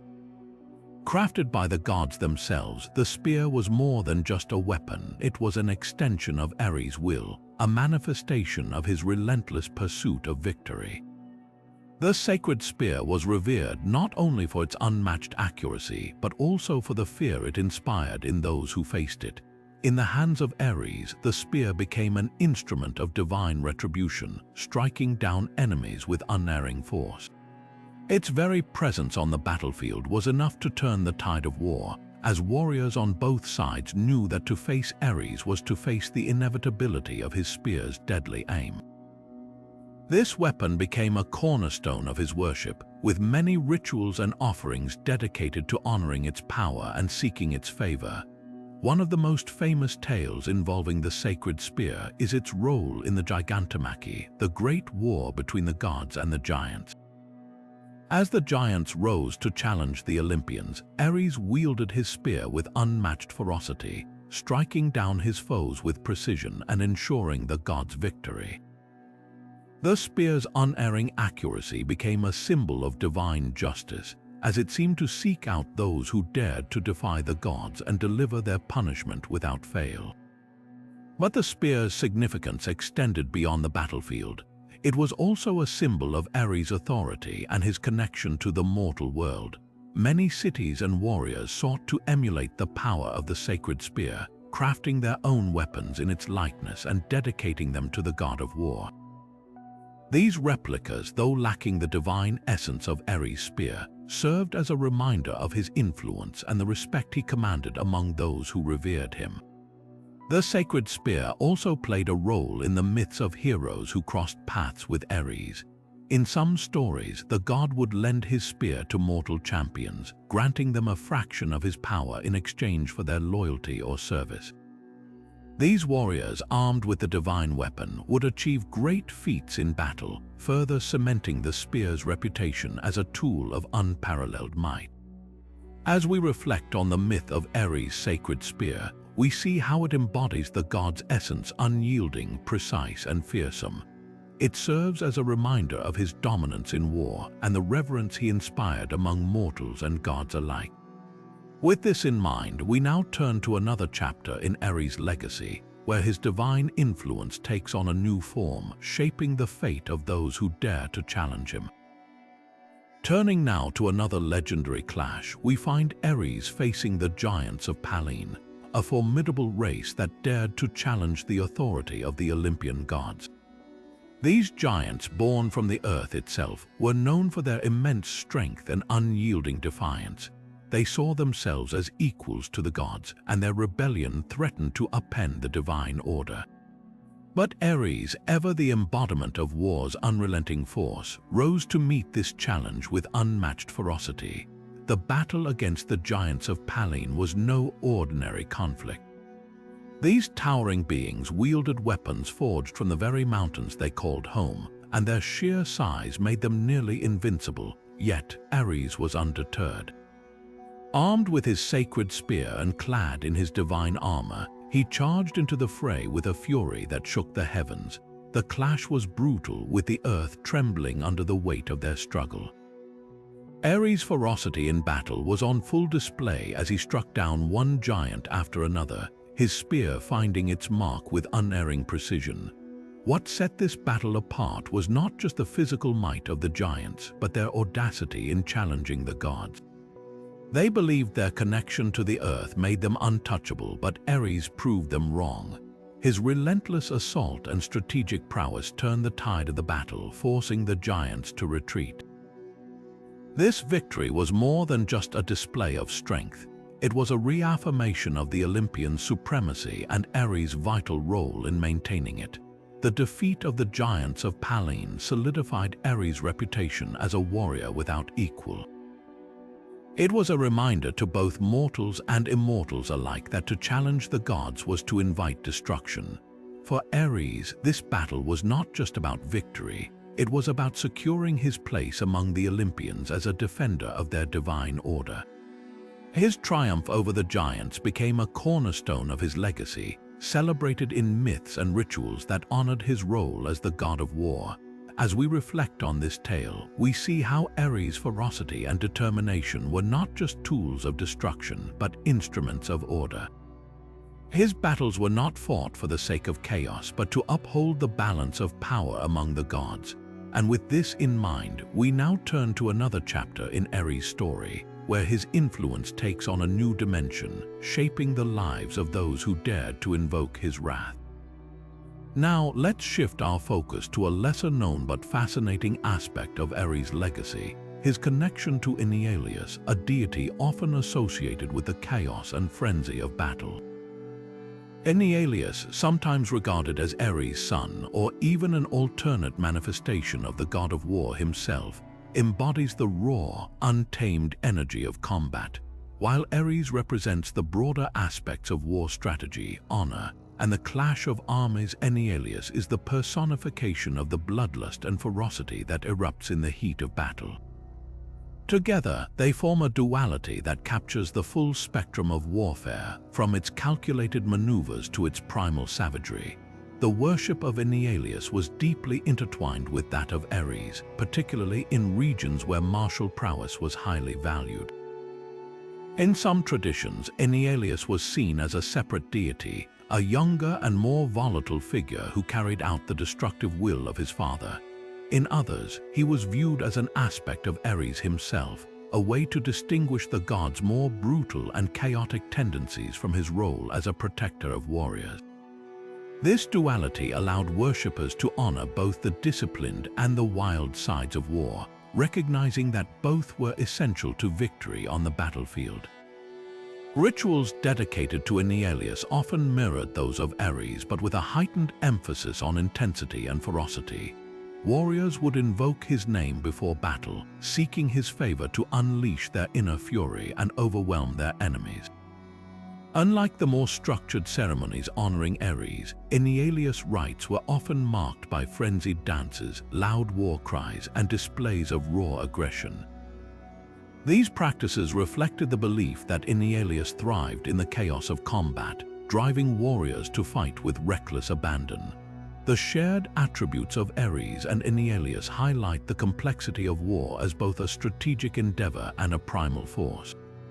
While Ares provided the strength and courage needed to face the enemy, Enyalius embodied the unrelenting drive to conquer and destroy. Together, they represented the dual nature of warfare, its capacity for both order and chaos, creation and destruction.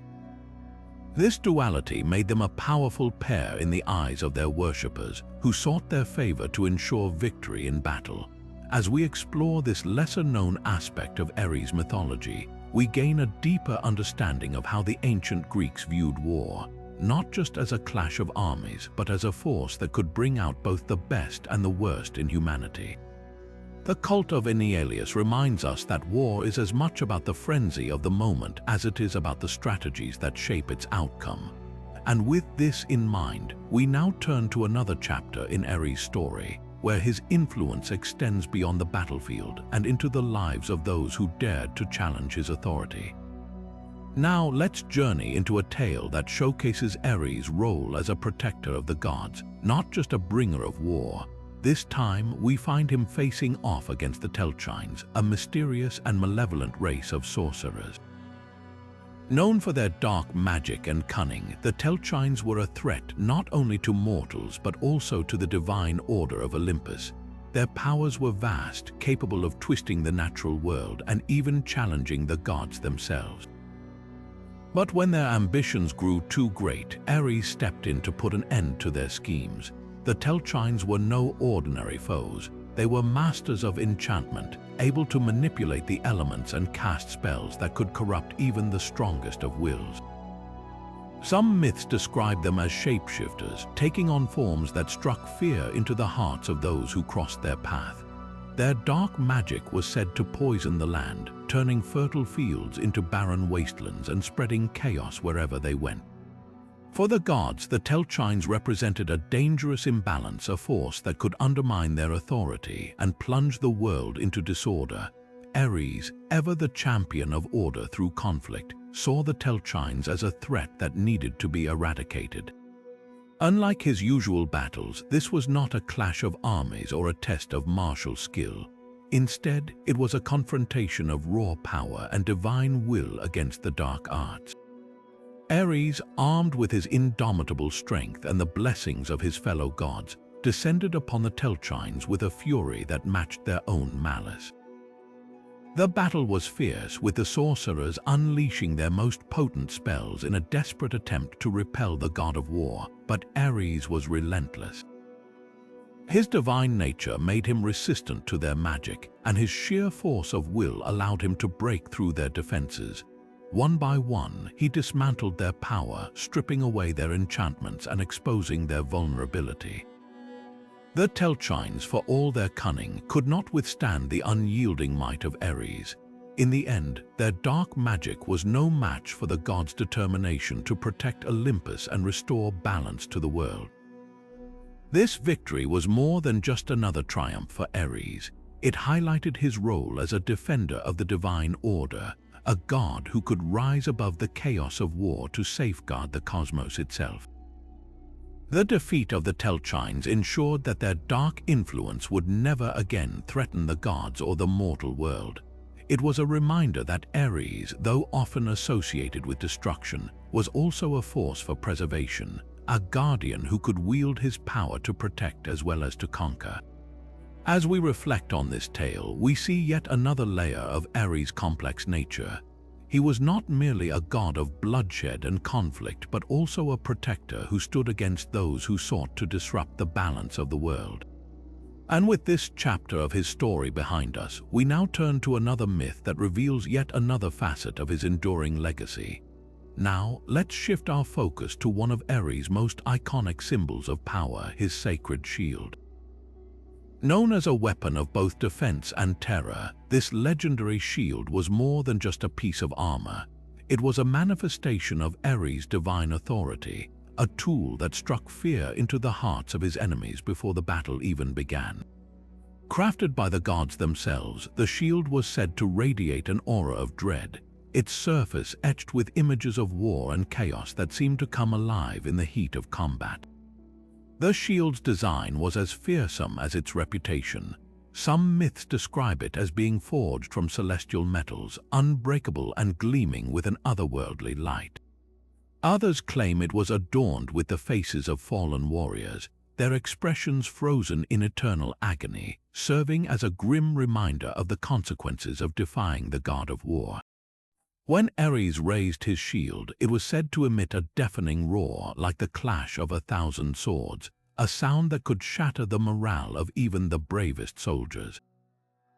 This was no ordinary piece of equipment. It was a weapon of psychological warfare designed to unnerve and intimidate. In battle, Ares wielded his shield with unmatched skill. It was not just a barrier to deflect blows, but a tool to dominate the battlefield. He would use it to charge through enemy lines, its sheer weight and force knocking aside anyone who dared to stand in his way. The shield's reflective surface was said to blind his foes, disorienting them and leaving them vulnerable to his attacks. And when the tide of battle turned against him, the shield became a symbol of unyielding resilience, a testament to Ares' refusal to retreat or surrender. Beyond its practical uses, the shield held deep symbolic meaning. It represented Ares' dual nature as both a destroyer and a protector. On one hand, it was a weapon of fear and destruction, embodying the chaos and violence of war. On the other, it was a symbol of defense and order, a reminder that even in the midst of conflict, there was a force that could shield the innocent and uphold the balance of the world. This duality made the shield a powerful emblem of Ares' role in the cosmos, a god who could bring both ruin and salvation. As we consider the significance of Ares' sacred shield, we gain a deeper understanding of his place in mythology. It was not just a tool of war, but a reflection of his complex identity, a god who inspired both terror and awe, who could wield destruction as easily as he could offer protection. And with this tale behind us, we now turn to another chapter in Ares' story, one that reveals yet another layer of his enduring legacy. Now, let's journey into a lesser-known but fascinating chapter of Ares' story, his connection to the Curetes, the legendary warriors who played a crucial role in the early days of Zeus' life. The Curetes were no ordinary fighters. They were tasked with protecting the infant Zeus from his father, Cronus, who sought to devour him to prevent a prophecy of his own downfall.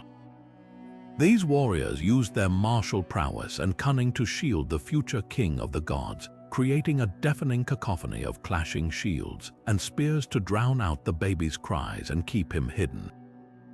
Ares, as the god of war, had a deep connection to the Curetes and their traditions.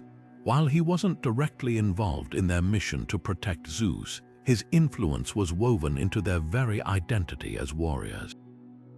The Curetes were known for their ferocity and discipline, traits that mirrored Ares' own nature.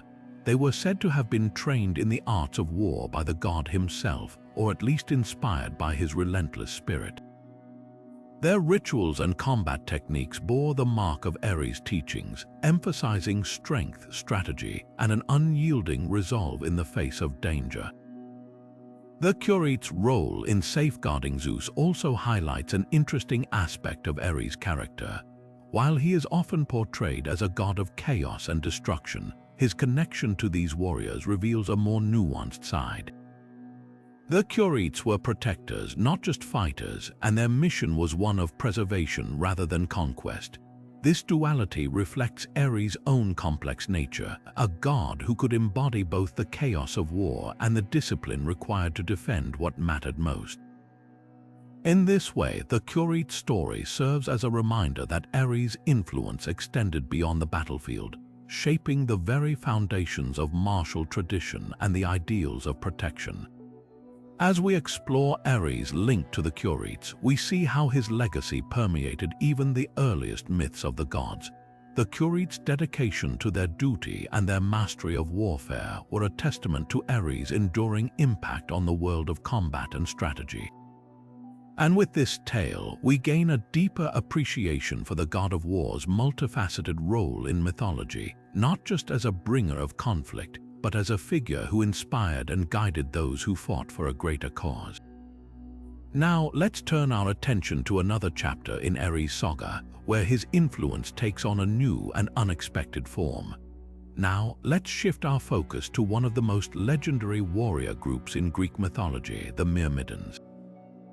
These fierce fighters, led by the hero Achilles, were renowned for their unmatched skill and ferocity in battle. But what many don't know is that their prowess was deeply tied to the influence of Ares, the god of war. The Myrmidons were more than just soldiers. They were a living embodiment of Ares' divine favor, their very existence shaped by his relentless spirit and unyielding drive for victory. The origins of the Myrmidons are as fascinating as their reputation.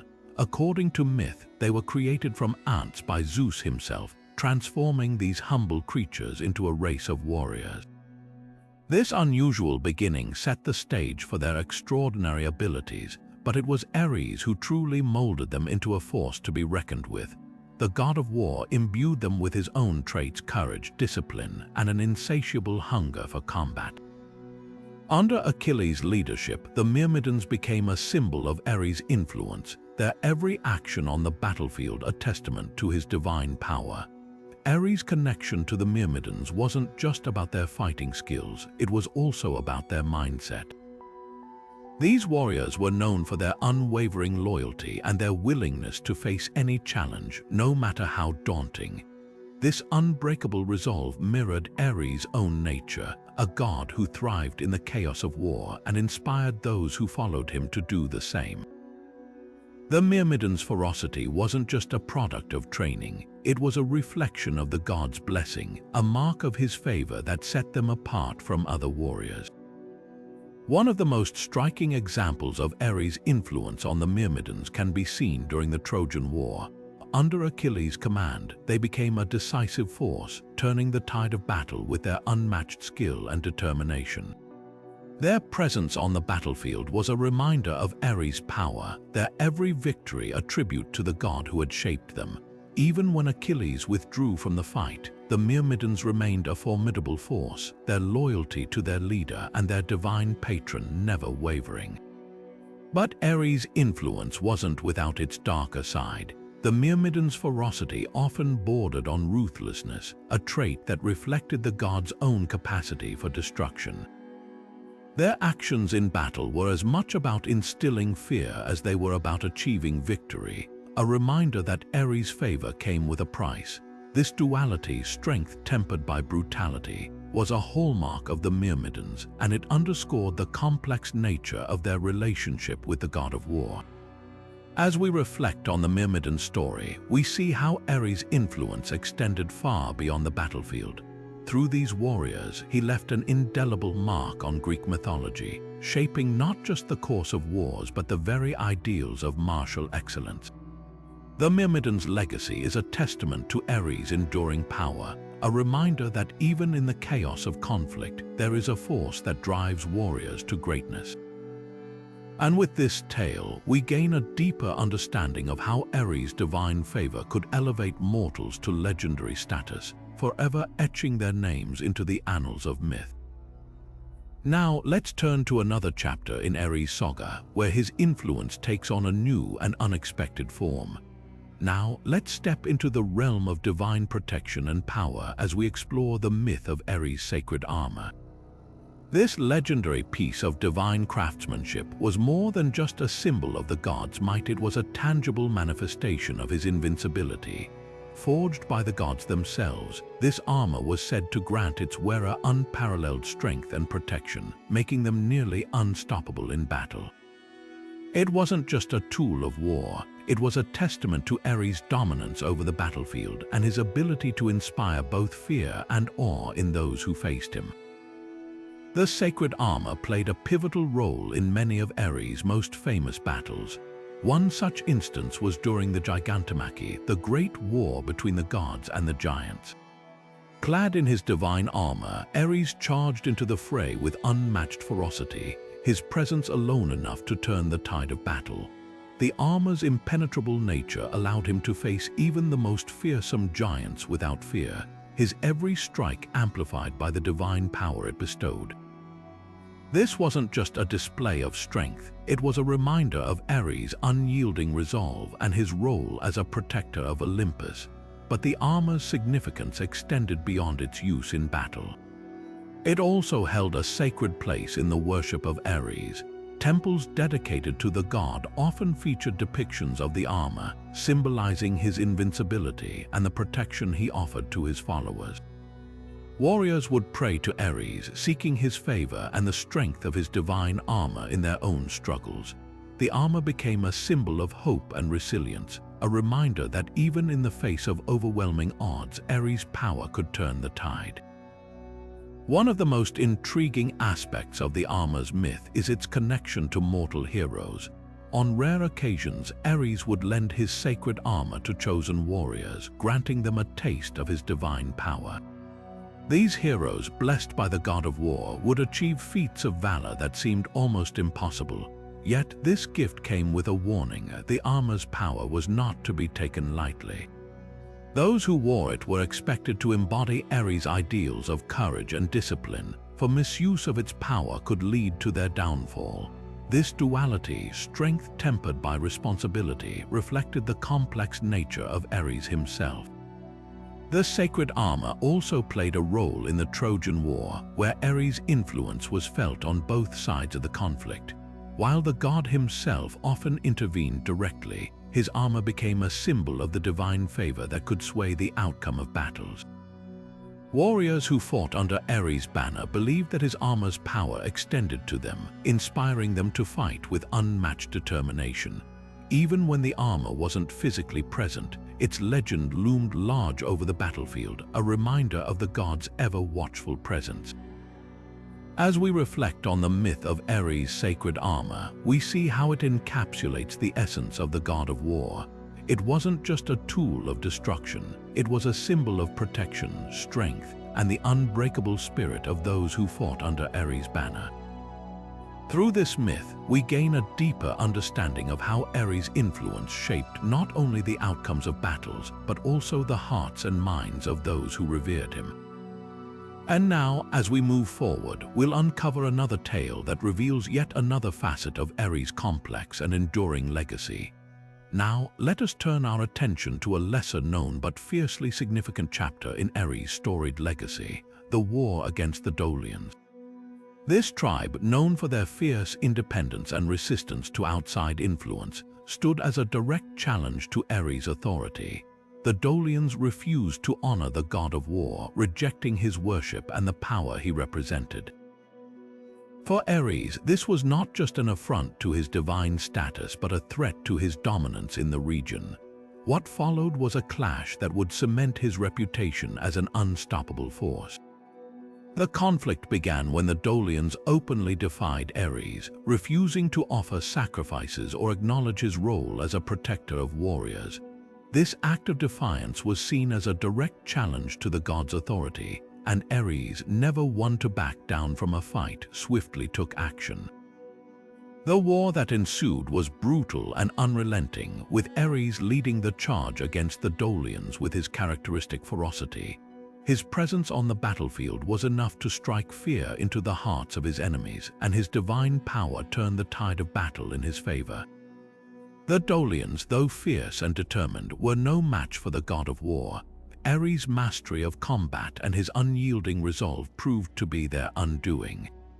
The battles were marked by chaos and destruction, with Ares unleashing his full might upon those who dared to oppose him. The Dolians fought valiantly, but their resistance only fueled Ares' wrath. In the end, their defeat was inevitable, and Ares emerged victorious, solidifying his dominance over the region. But this victory was about more than just conquest. It was a statement, a reminder to all who might challenge Ares that his power was absolute. The defeat of the Dolians served as a warning to other tribes and cities, reinforcing the god's reputation as a force to be reckoned with. Those who opposed him would face the same fate, while those who honored him could expect his protection and favor. This balance of fear and respect became a cornerstone of Ares' influence, shaping the way he was worshipped and revered.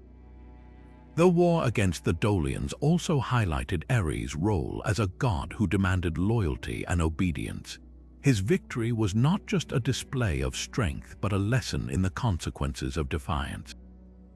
The Dolians' downfall became a cautionary tale, one that echoed through the region and beyond. It was a reminder that Ares' power was not to be taken lightly, and that those who sought to challenge him would face the full force of his wrath. As we reflect on this tale, we see how Ares' conflict with the Dolians reveals yet another layer of his complex nature. He was not just a god of war, but a deity who demanded respect and loyalty, punishing those who dared to defy him. Through this myth, we gain a deeper understanding of the fear and reverence that surrounded Ares, and how his actions shaped the world of ancient mythology. And now, as we move forward, we'll uncover another tale that further illuminates the many facets of Ares' enduring legacy. Now, let us journey into the realm of Ares Areus, a title that captures the god of war in his most fearsome and unrelenting form. This aspect of Ares, whose name itself evokes his warlike essence, was revered by those who sought to harness his raw power and ferocity in battle. The worship of Ares Areus was not merely about honoring a deity, it was a way of aligning oneself with the primal forces of conflict and victory. The rituals dedicated to Ares Areus were as intense as the god himself. Followers would gather in sacred spaces, often open-air altars or groves, where the air was thick with the scent of burning offerings. These sacrifices were not the typical offerings of grain or wine, but instead included weapons, armor, and even animals symbolizing strength and aggression, such as bulls or wolves. The act of offering these items was a way of channeling the spirit of war, a plea for Ares' favor in the battles to come. One of the most striking aspects of the cult of Ares Areus was the emphasis on martial displays. Warriors would engage in mock battles or combat drills as part of their worship, believing that such acts would please the god and earn his protection. These rituals were not just performances but deeply spiritual acts, meant to invoke Ares' presence and blessing. The clashing of swords and the cries of warriors echoed through the sacred spaces, creating an atmosphere charged with the energy of war. Sacrifices to Ares Areus were often accompanied by prayers and invocations, calling upon the god to grant strength, courage, and victory. These prayers were not gentle pleas but bold declarations, reflecting the unyielding nature of the deity they honored. The worshippers understood that Ares Areus was not a god of half measures. He demanded total commitment and unwavering resolve. In return, he offered his followers the chance to emerge victorious, even in the face of overwhelming odds. The cult of Ares Areus also highlighted the duality of war. its destructive power and its potential for glory. While the rituals celebrated the chaos and violence of battle, they also acknowledged the honor and prestige that came with triumph. For the warriors who worshipped Ares Areus, war was not just a necessity but a path to greatness, a way to prove their worth and secure their place in history. As we explore this aspect of Ares worship, we see how the cult of Ares Areus reveals the god's role as both a bringer of destruction and a bestower of glory. It was a reminder that war, for all its brutality, was also a force that shaped civilizations and defined legacies.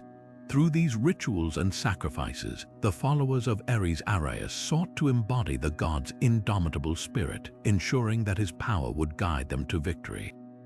And now, as we continue our journey through the tales of Ares, we turn to another facet of his worship, one that further illuminates the many ways in which the god of war was honored and revered.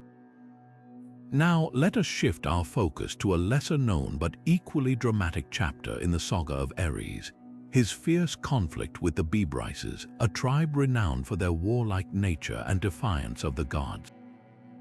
This tale not only highlights Ares' unmatched prowess in battle, but also underscores his determination to assert his dominance over those who dared to challenge him.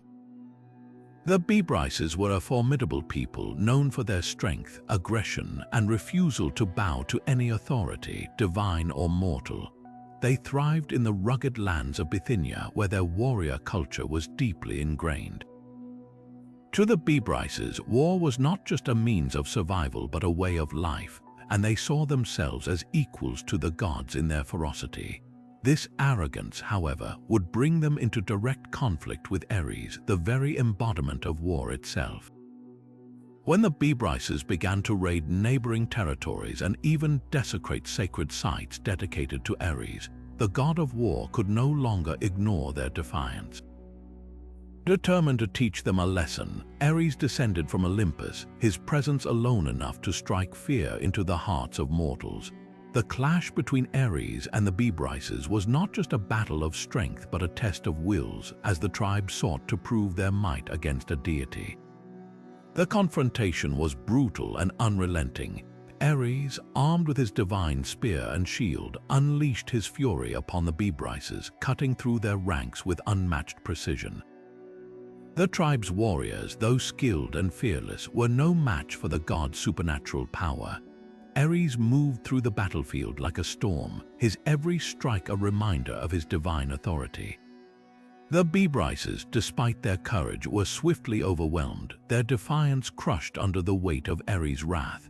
But this battle was about more than just victory, it was a statement.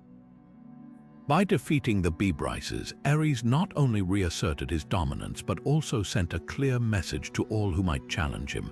No mortal, no matter how fierce, could stand against the god of war. The defeat of the Bebryces became a legend, a tale told to remind others of the consequences of hubris and the futility of defying the gods. This victory further cemented Ares' reputation as a fearsome and unstoppable force, a deity who thrived in the chaos of battle and reveled in the glory of conquest.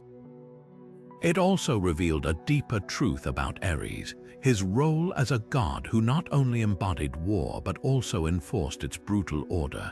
Through his triumph over the Bebryces, Ares demonstrated that even the mightiest of mortals were subject to the will of the divine. As we reflect on this tale, we see how Ares' conflict with the Bebryces serves as a powerful reminder of his unyielding nature and his place as a guardian of divine authority. It is a story that captures the essence of Ares, a god who thrives in the heat of battle and whose victories echo through the ages. And now, as we continue our exploration of Ares' many tales, we turn to another chapter that further reveals the complexity and power of the god of war. Now, as we delve deeper into the arsenal of Ares, we come to one of his most iconic weapons, the sacred sword. This divine blade, forged in the fires of divine craftsmanship, was said to be unbreakable, a weapon that embodied the very essence of Ares' power and ferocity. Unlike ordinary swords, this weapon was not merely a tool of war, but a symbol of the god's unyielding will and his mastery over the chaos of battle. The sacred sword was more than just a weapon, it was an extension of Ares himself.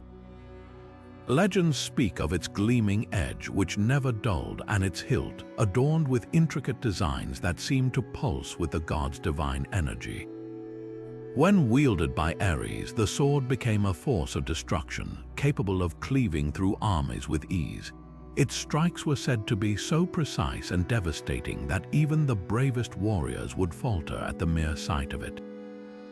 In many myths, the sacred sword played a pivotal role in Ares' greatest battles. During the Titanomachy, it was this blade that helped him cut through the ranks of the Titans, securing victory for the Olympians. In his conflict with the giants of Pallene, the sword's unbreakable nature allowed Ares to face his towering foes without fear, knowing his weapon would never fail him. Even in his confrontations with other gods such as Athena or Hercules, the sacred sword was a constant companion, a testament to his readiness for any challenge. But the sword's significance goes beyond its physical power. It symbolizes Ares' role as the enforcer of divine order through violence. In a world where chaos and conflict are inevitable, the sword represents the brutal necessity of war, a tool to maintain balance even if through destruction. It also reflects Ares' unrelenting nature, his refusal to back down or compromise, and his belief in the supremacy of strength and resolve. The sacred sword also holds a deeper meaning in the worship of Ares. To his followers, it was not just a weapon but a sacred artifact, a reminder of the god's presence and protection. Warriors who sought Ares' favor often carried replicas of the sword into battle, believing it would grant them a fraction of his divine power. Temples dedicated to Ares frequently featured depictions of the sword, emphasizing its importance in his mythology.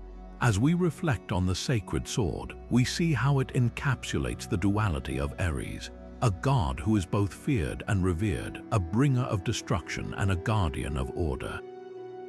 It is a symbol of his unbreakable will, his mastery over war, and his enduring legacy as the god who wields the ultimate weapon.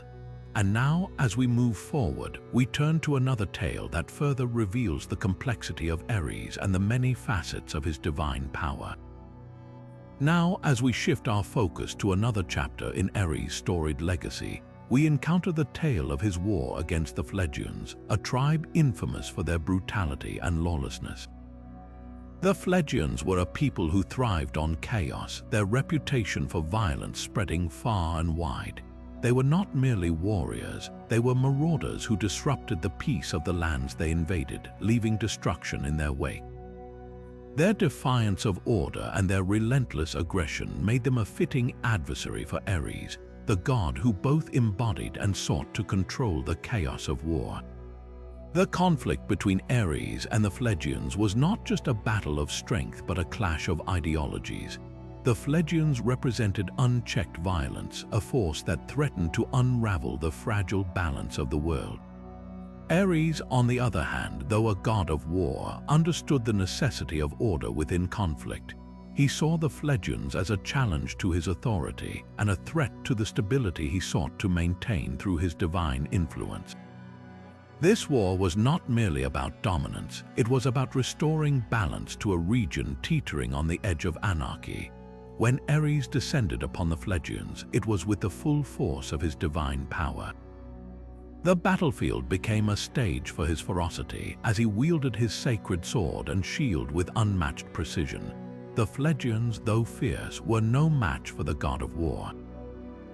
Their violence, once their greatest strength, became their downfall as Ares turned their chaos against them. He fought not just to defeat them but to dismantle their way of life, to show that even in war there must be rules and boundaries. The defeat of the Phlegians was a turning point for the region. With their downfall, order was restored and the lands they had terrorized began to heal. Ares' victory was not just a testament to his power but also to his role as a divine enforcer of balance. He demonstrated that war, when wielded with purpose, could be a tool for justice and stability rather than mere destruction. This tale highlights the complexity of Ares' character, a god who thrives in conflict but also understands the importance of its limits.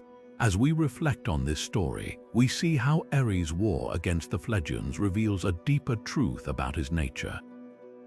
He is not merely a bringer of chaos but a force that seeks to channel it, to ensure that even in the midst of violence there is a semblance of order. And now, as we move forward, we turn to another tale that further explores the many dimensions of Ares and his enduring influence on the world of myth and legend. Turning now to a lesser-known but fascinating aspect of Ares worship, we delve into the cult of Ares Gynaikothonus, a title that translates to feasted by women. This unique epithet sheds light on a side of Ares that often goes unnoticed: his connection to the feminine and the role women played in honoring him. Unlike the typical image of Ares as a god of brute strength and battlefield dominance, this aspect reveals a more nuanced relationship between the god of war and those who revered him. The rituals associated with Ares Gynaikothonus were distinct and deeply symbolic. Women, often seen as the keepers of hearth and home, took on a central role in these ceremonies. They prepared elaborate feasts in his honor, offering food and drink as a form of devotion. These offerings were not just acts of worship but also a way to invoke Ares' protection and favor. The feasts were communal events, bringing together women from various walks of life to celebrate and honor the god in a shared space of reverence and solidarity. What makes this cult particularly intriguing is its inversion of traditional gender roles in ancient Greek society. While Ares was typically associated with male warriors and the chaos of battle, the worship of Ares Gynaikothonus highlighted the strength and agency of women. It was a reminder that even in a world dominated by male gods and heroes, women held significant spiritual power. Through these rituals, they channeled their own strength and resilience, aligning themselves with the god who embodied both destruction and order. The significance of Ares Gynaikothonus extends beyond the rituals themselves. It reflects a broader understanding of Ares as a multifaceted deity, one who could be both a fearsome warrior and a protector of those who honored him. This aspect of his worship also underscores the interconnectedness of war and community, showing that even the god of conflict had a place in the lives of those who sought peace and stability. As we explore this unique facet of Ares' legacy, we gain a deeper appreciation for the complexity of his character. The cult of Ares Gynaikothonus reminds us that mythology is not just about grand battles and epic tales, but also about the intimate, human connections that give these stories meaning. And with this insight, we prepare to uncover yet another layer of Ares' enduring influence in the next chapter of his mythic journey. Shifting our focus to another chapter in Ares' storied legacy, we now explore his conflict with the Dryops, a tribe known for their fierce independence and resistance to outside influence. This tale not only highlights Ares' prowess as a warrior, but also reveals the lengths to which he would go to assert his dominance and secure his place as a god to be feared and revered. The Dryops were a proud and resilient people inhabiting the rugged landscapes of central Greece. Unlike many other tribes, they refused to bow to the gods or acknowledge their authority, particularly that of Ares. This defiance did not sit well with the god of war, who saw their resistance as a direct challenge to his power.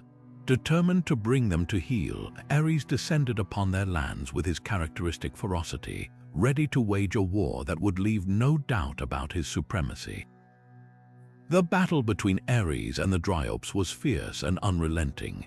The tribe, though outmatched in divine strength, fought with a tenacity that earned even Ares grudging respect. They used the terrain to their advantage, launching ambushes and guerrilla tactics that tested the gods' patience and skill. Yet, despite their bravery, the Dryops could not withstand the overwhelming might of Ares.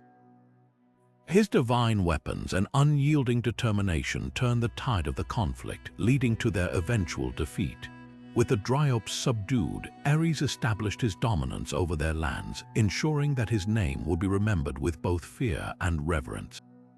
This victory was not just about conquest, it was a statement of his unassailable authority. The Dryops, once defiant, were forced to acknowledge his power, and their lands became a testament to his ability to enforce his will, even against the most stubborn of foes. This tale of Ares and the Dryops serves as a reminder of the god's relentless nature and his unwavering commitment to maintaining his status as the embodiment of war. It also underscores the broader theme of resistance and dominance that runs through many of his myths, showing how Ares' influence extended far beyond the battlefield, shaping the lives and fates of those who dared to oppose him. As we move forward, we'll uncover yet another layer of Ares' complex legacy, one that continues to reveal the many facets of this enigmatic god.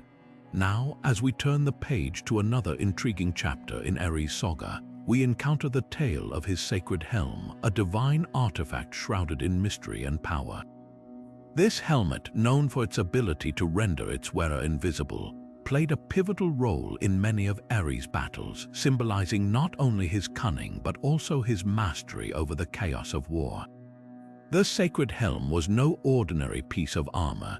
Crafted by the divine hands of Hephaestus, the god of fire and forge, it was imbued with extraordinary powers. When worn, it allowed Ares to move unseen among his enemies, striking with precision and instilling fear in those who could not anticipate his next move. This ability to vanish from sight made him an even more formidable opponent, as it amplified his already fearsome reputation as a god who could appear and disappear at will, turning the tide of battle in his favor. One of the most notable instances of the helm's use was during the Gigantomachy, the great war between the gods and the giants. Ares, clad in his sacred helm, infiltrated the ranks of the giants, sowing confusion and panic among their forces. His invisibility allowed him to deliver devastating blows without being detected, contributing significantly to the Olympians' victory. This act not only showcased the helm's practical utility, but also highlighted Ares' strategic brilliance, proving that he was more than just a brute force on the battlefield. Beyond its practical applications, the sacred helm held deep symbolic meaning. Invisibility, in the context of war, represented the unseen dangers and unpredictability that Ares embodied. It was a reminder that conflict often lurked in the shadows, striking when least expected. The helm also symbolized the god's dual nature, his ability to be both a visible, overwhelming force and a hidden, insidious threat. This duality made him a complex and multifaceted deity, one who could inspire both awe and terror in equal measure. The sacred helm's legacy extended beyond Ares' own exploits. It became a symbol of divine favor and protection, often invoked by warriors who sought to emulate the god's prowess. Its mystique added to Ares' allure, cementing his status as a god who wielded not only physical strength but also the power of deception and strategy. As we reflect on the tale of Ares and his sacred helm, we gain a deeper understanding of the god's multifaceted nature. It wasn't just his brute strength that made him a force to be reckoned with, but also his ability to adapt, strategize, and strike from the shadows. This myth serves as a testament to the complexity of war itself, a realm where power, cunning, and unpredictability intertwine. And with this insight, we prepare to delve into the next chapter of Ares' enduring legacy, where new battles and revelations await. Now, as we step into the next chapter of Ares' storied legacy, we find ourselves amidst the rugged lands of Thrace, a region known for its fierce warriors and unyielding spirit. Here, Ares, the god of war, found both reverence and resistance as the Thracians, a people who embodied the very essence of battle. Both worshipped and clashed with him in a tale of divine inspiration and mortal defiance. The Thracians were no ordinary tribe. Renowned for their martial prowess and unrelenting courage, they saw Ares as a kindred spirit, a god who mirrored their own love for conflict and conquest. They honored him with rituals and sacrifices, seeking his favor in their endless wars. Yet, despite their devotion, the Thracians were not mere followers, they were warriors who believed in proving their worth through strength and valor, even against the gods themselves. Ares, ever the embodiment of war's unpredictable nature, found himself both admired and challenged by these fierce people. In one notable conflict, the Thracians, emboldened by their reverence for the god of war, dared to test their mettle against him. They believed that by facing Ares in battle, they could earn his ultimate respect and blessing. What followed was a clash of titanic proportions as the god of war descended upon the battlefield, his presence both awe-inspiring and terrifying. The Thracians fought with unmatched ferocity, their battle cries echoing across the plains as they charged against Ares. For a time, it seemed as though their sheer determination might even the odds. But Ares, wielding his divine spear and clad in his sacred armor, proved why he was the undisputed master of war. His strikes were precise, his movements relentless, and his power overwhelming. Despite their bravery, the Thracians could not withstand the god's divine might, and the battle ended in their defeat. Yet, this conflict was not merely a tale of victory and loss. It was a testament to the complex relationship between Ares and those who revered him. The Thracians, though defeated, earned the gods' respect for their courage and unyielding spirit. In their defiance, they embodied the very essence of war: unyielding, unpredictable, and unafraid. Ares, in turn, continued to inspire them, not as a distant deity, but as a force that challenged them to rise above their limits. This myth highlights the duality of Ares' influence. He was both a source of inspiration and a formidable adversary.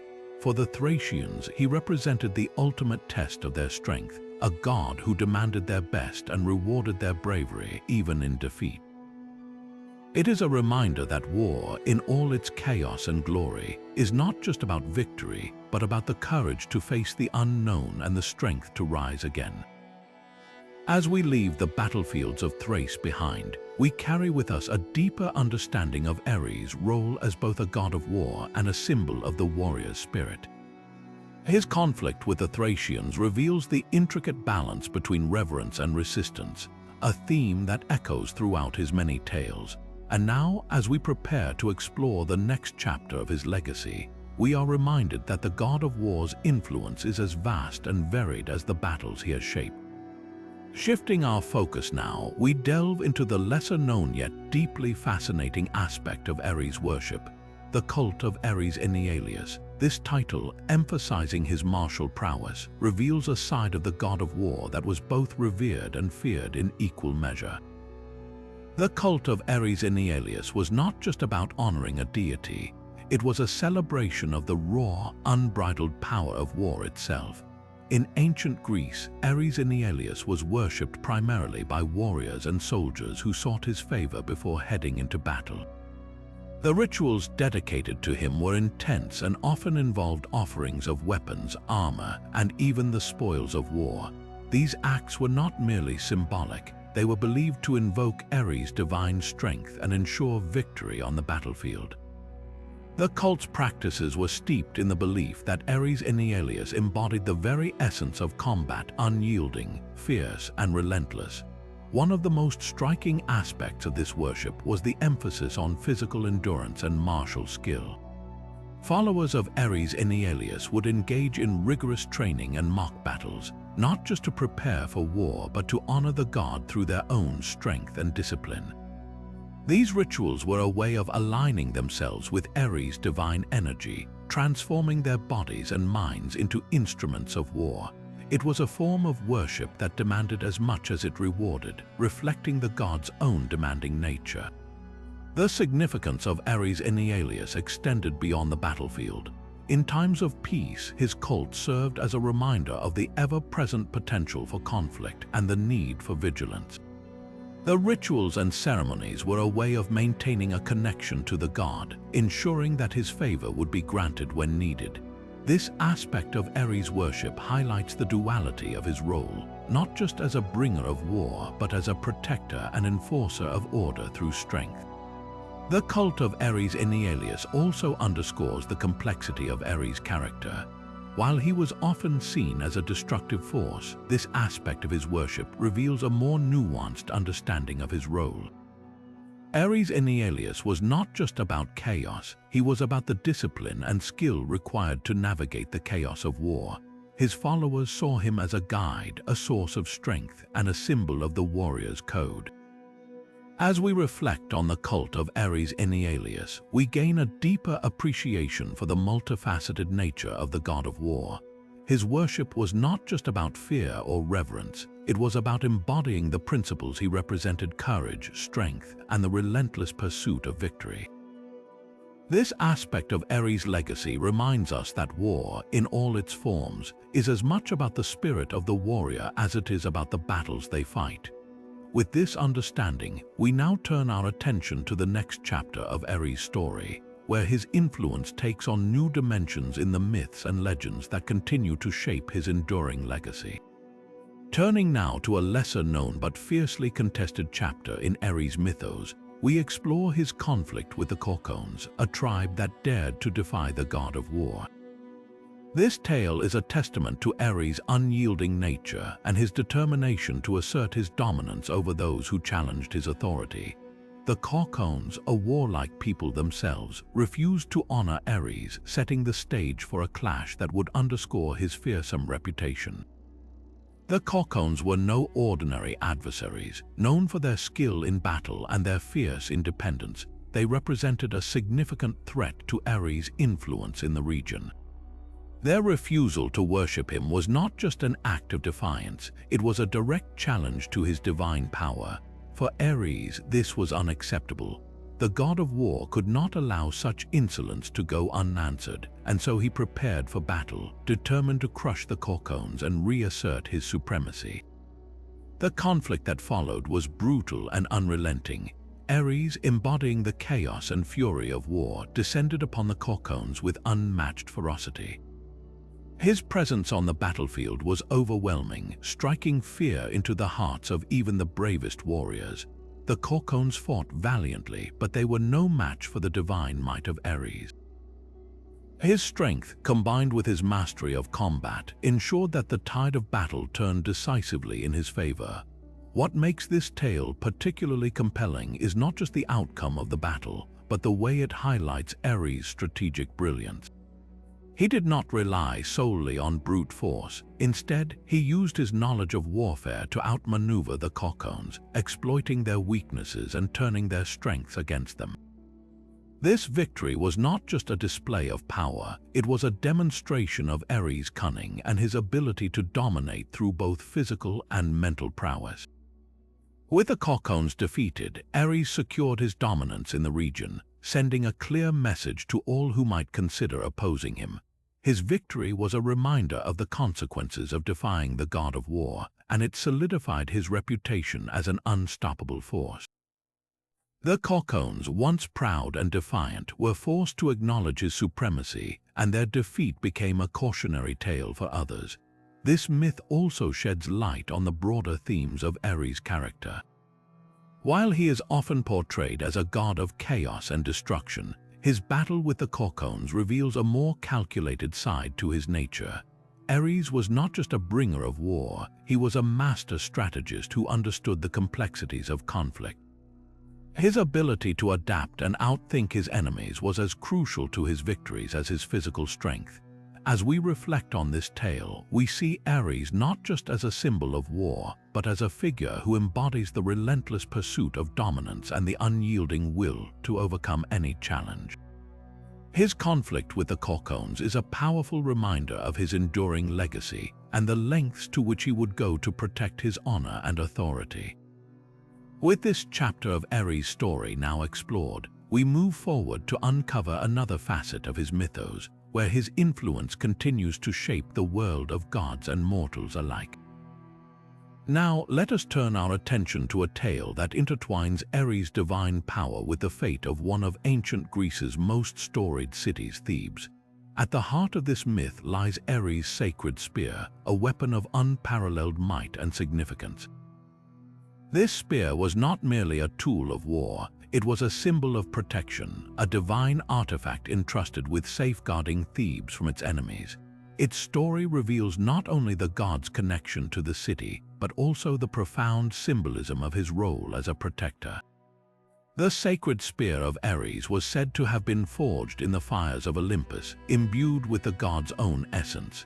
It was no ordinary weapon. Its power was unmatched, capable of striking down any foe who dared to threaten Thebes.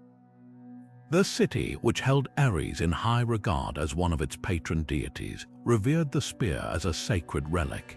It was believed that as long as the spear remained within Thebes, the city would remain invincible, shielded by the god of war himself. The spear's role in Thebes' defense was not just symbolic, it played a crucial part in the city's survival during times of conflict. When invaders approached, the people of Thebes would call upon Ares, invoking his protection through the sacred spear. It was said that the weapon would glow with a fiery light, a sign that the god was watching over them. This divine intervention often turned the tide of battle, inspiring the Theban warriors with courage and strength as they fought to defend their home. But the spear's significance extended beyond its physical power. It was a symbol of Ares' dual nature, his capacity for both destruction and protection. While he was often feared as a god of chaos and bloodshed, this myth highlights his role as a guardian, a deity who could wield his power to defend as well as to conquer. The sacred spear embodied this duality, serving as a reminder that Ares' influence was not limited to the battlefield. It also extended to the preservation of those who honored him. The myth of the sacred spear also underscores the deep connection between Ares and Thebes. The city, which was said to have been founded with his blessing, held a special place in his divine favor. The spear became a tangible representation of this bond, a gift from the god to his chosen people. Its presence in Thebes was a constant reminder of Ares' protection and the city's enduring strength. As we reflect on this tale, we see how Ares' sacred spear transcends its role as a weapon. It becomes a symbol of divine favor, a testament to the god's ability to shape the destiny of mortals and cities alike. The myth invites us to consider the complexities of Ares' character, revealing a side of him that is often overshadowed by his more destructive aspects. Here, he is not just the god of war, he is a protector, a guardian, and a source of strength for those who call upon him. With the story of the sacred spear now unveiled, we prepare to delve into another chapter of Ares' mythos, where his influence continues to shape the lives of gods and mortals in unexpected ways. Now, let us journey into a lesser-known but equally compelling chapter of Ares' mythos, his conflict with the Leleges, a tribe that dared to resist the god of war's influence. This tale not only showcases Ares' ferocity in battle, but also highlights his determination to assert his dominance over those who defied him. The Leleges, a warlike people known for their fierce independence, found themselves at odds with Ares, setting the stage for a clash that would cement his reputation as an unstoppable force. The Leleges were no ordinary adversaries. They were a proud and resilient tribe, skilled in warfare and unyielding in their defiance of divine authority. When Ares sought to extend his influence over their lands, they refused to submit, challenging the god's power and rejecting his claim to their loyalty. This act of rebellion did not sit well with Ares, who viewed their resistance as a direct affront to his divine authority. Determined to crush their defiance, he prepared for war, ready to demonstrate the consequences of opposing the god of war. The conflict that followed was brutal and unrelenting. Ares, embodying the chaos and fury of battle, descended upon the Leleges with unmatched ferocity. His presence on the battlefield was terrifying, his war cry echoing like thunder as he led the charge against the defiant tribe. The Leleges, though skilled and courageous, were no match for the god's divine power. Ares' strength and strategic prowess turned the tide of battle, overwhelming the tribe's defenses and forcing them into retreat. But Ares' victory was not merely a display of brute force. It was a calculated demonstration of his dominance, designed to send a clear message to all who might consider resisting him. By defeating the Leleges, he not only subdued a formidable enemy, but also reinforced his status as a god who would tolerate no challenge to his authority.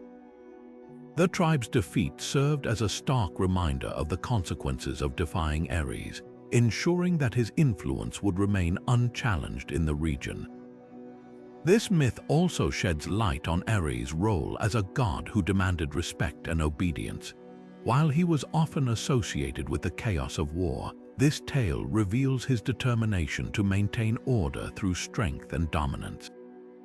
The Leleges' resistance provided him with an opportunity to assert his power, proving that even the most defiant could not withstand his wrath.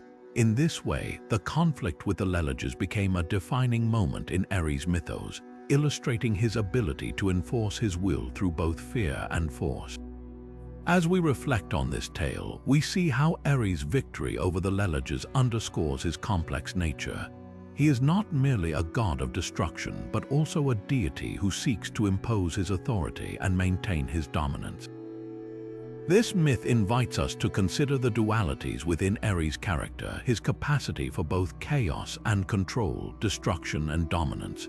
Through his conflict with the Leleges, we gain a deeper understanding of the god of war and the lengths to which he would go to secure his place among the gods. With the tale of the Leleges now behind us, we prepare to explore another facet of Ares' mythos, where his influence continues to shape the lives of gods and mortals in unexpected ways.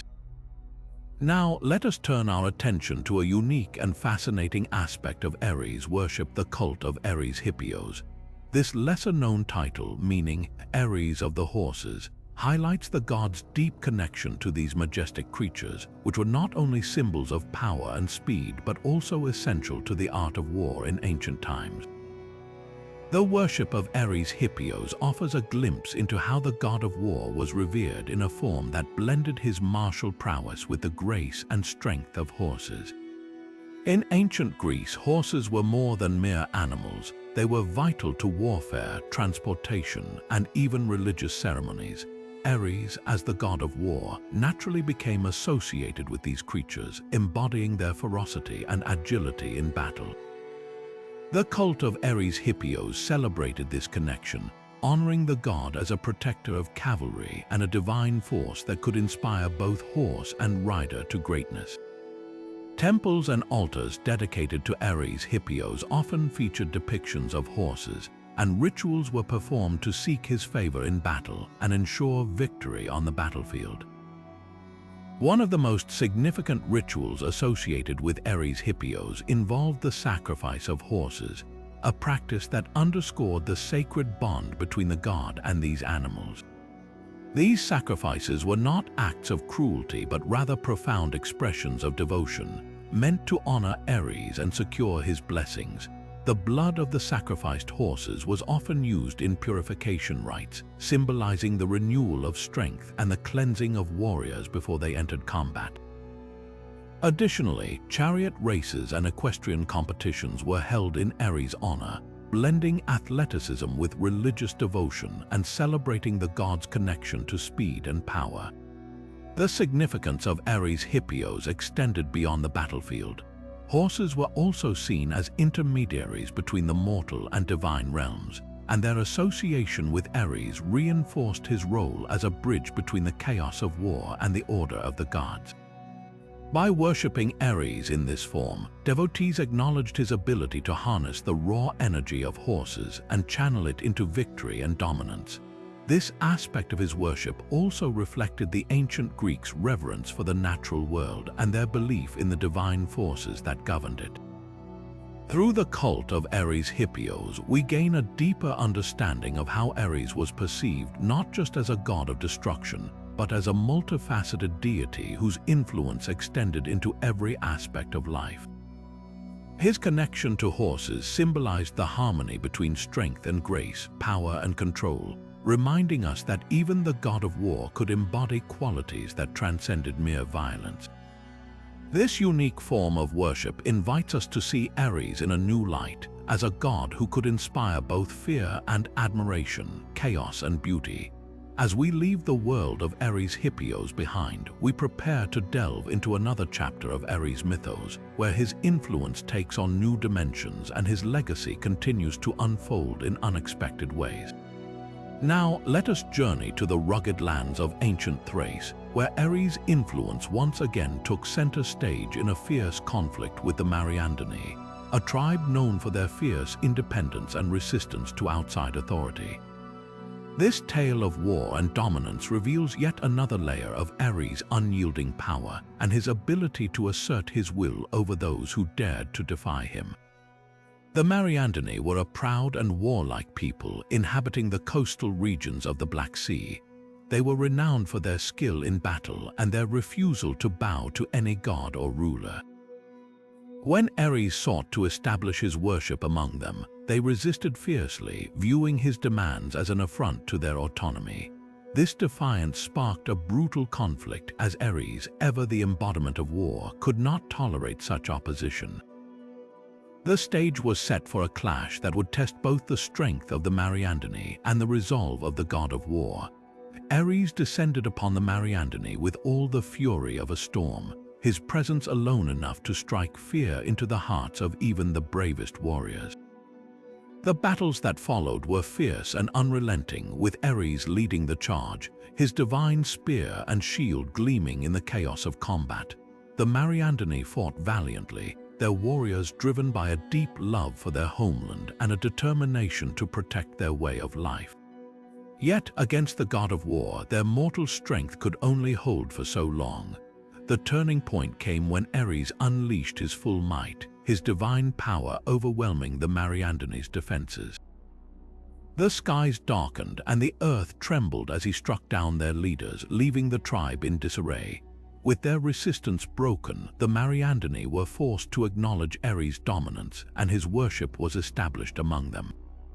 Temples and altars were erected in his honor, and the once defiant tribe became a testament to his unyielding authority. This victory not only secured Ares' influence over the Mariandyni, but also served as a warning to others who might challenge his supremacy.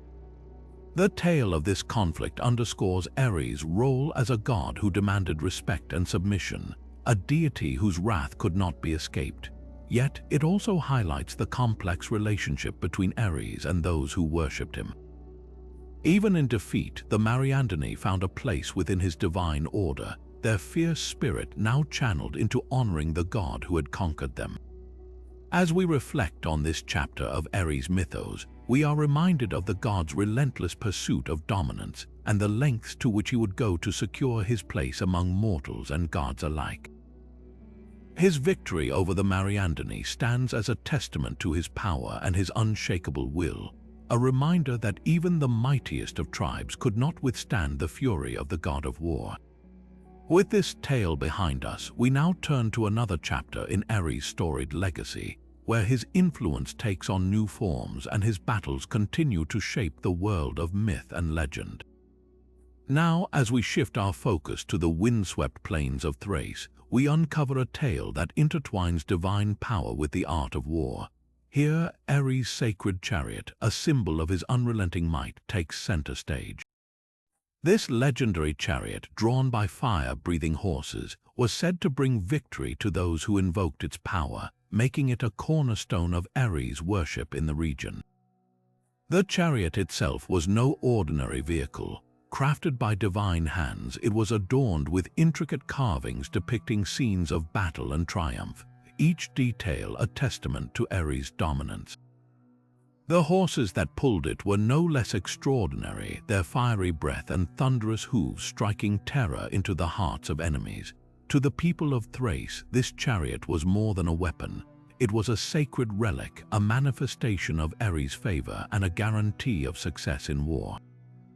In Thrace, where warfare was a way of life, the chariot became a central focus of rituals and ceremonies. Warriors would gather to honor Ares, offering sacrifices and prayers in hopes of earning his blessing. They believed that by invoking the power of the sacred chariot, they could channel Ares' strength and ensure victory on the battlefield. This belief was so deeply ingrained that the chariot itself became a symbol of Thracian identity, a reminder of their connection to the god of war. The symbolism of the chariot extended beyond its physical form. It represented the unstoppable force of Ares, a deity who thrived in chaos and conflict. The fire-breathing horses embodied the destructive power of war, while the chariot's speed and agility reflected the god's ability to strike swiftly and decisively. Together, they painted a vivid picture of Ares as a god who could not be outrun or outmatched, a force of nature that demanded respect and reverence. Yet the chariot also carried a deeper meaning. It was a reminder that victory in war was not just a matter of strength but also of divine favor. The Thracians understood that even the most skilled warriors needed the blessing of Ares to succeed. This belief shaped their approach to battle, blending strategy with spirituality in a way that honored the god who watched over them. As we reflect on the myth of Ares' sacred chariot, we see how it encapsulates the essence of the god of war. It is a symbol of his power, his favor, and his unyielding presence in the lives of those who worshipped him. For the Thracians, the chariot was not just a tool of war but a sacred link to the divine, a reminder that even in the chaos of battle, Ares' will would prevail. With this tale of divine machinery and battlefield supremacy behind us, we now turn to another chapter in Ares' legacy, where his influence takes on new dimensions and his battles continue to shape the world of myth and legend. As we journey further into the tales of Ares, we arrive at a lesser-known but equally compelling chapter, his conflict with the Paphlagonians. This fierce tribe, known for their independence and warrior spirit, stood as one of the few who dared to resist the influence of the god of war. Their defiance set the stage for a clash that would not only test Ares' might but also solidify his reputation as an unstoppable force. The Paphlagonians, a people of the northern Black Sea region, were renowned for their skill in battle and their refusal to bow to any authority, divine or mortal. They saw themselves as masters of their own destiny, a belief that put them at odds with Ares, who demanded reverence and submission from all who crossed his path. When the Paphlagonians refused to honor him, Ares saw their defiance as a challenge to his divine authority, and he resolved to bring them to heel. The conflict that followed was as brutal as it was decisive. Ares, embodying the chaos and fury of war, descended upon the Paphlagonians with unmatched ferocity.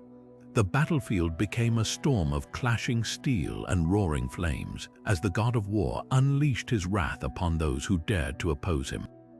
The Paphlagonians, though skilled and courageous, were no match for the divine power of Ares. Their resistance crumbled under the weight of his relentless assault. What made this victory particularly significant was not just the defeat of the Paphlagonians, but the way it showcased Ares' ability to dominate even the most stubborn of foes. The tribe's reputation for independence and strength made their submission a powerful statement. By defeating them, Ares demonstrated that no one, no matter how fierce or proud, could escape his influence. This victory served as a warning to others who might consider defying him, reinforcing his status as the undisputed god of war. Yet, the tale of the Paphlagonians also reveals a deeper layer of Ares' character. While he was a god of destruction and chaos, he was also a deity who thrived on challenge and conflict.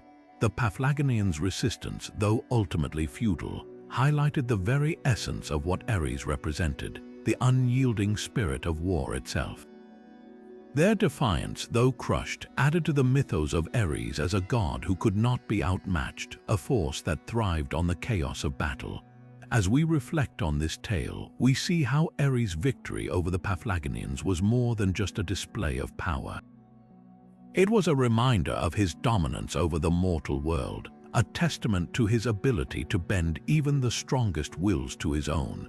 For the Paphlagonians, their defeat was a lesson in the futility of resisting the divine, while for Ares, it was another chapter in his eternal legacy as the god of war.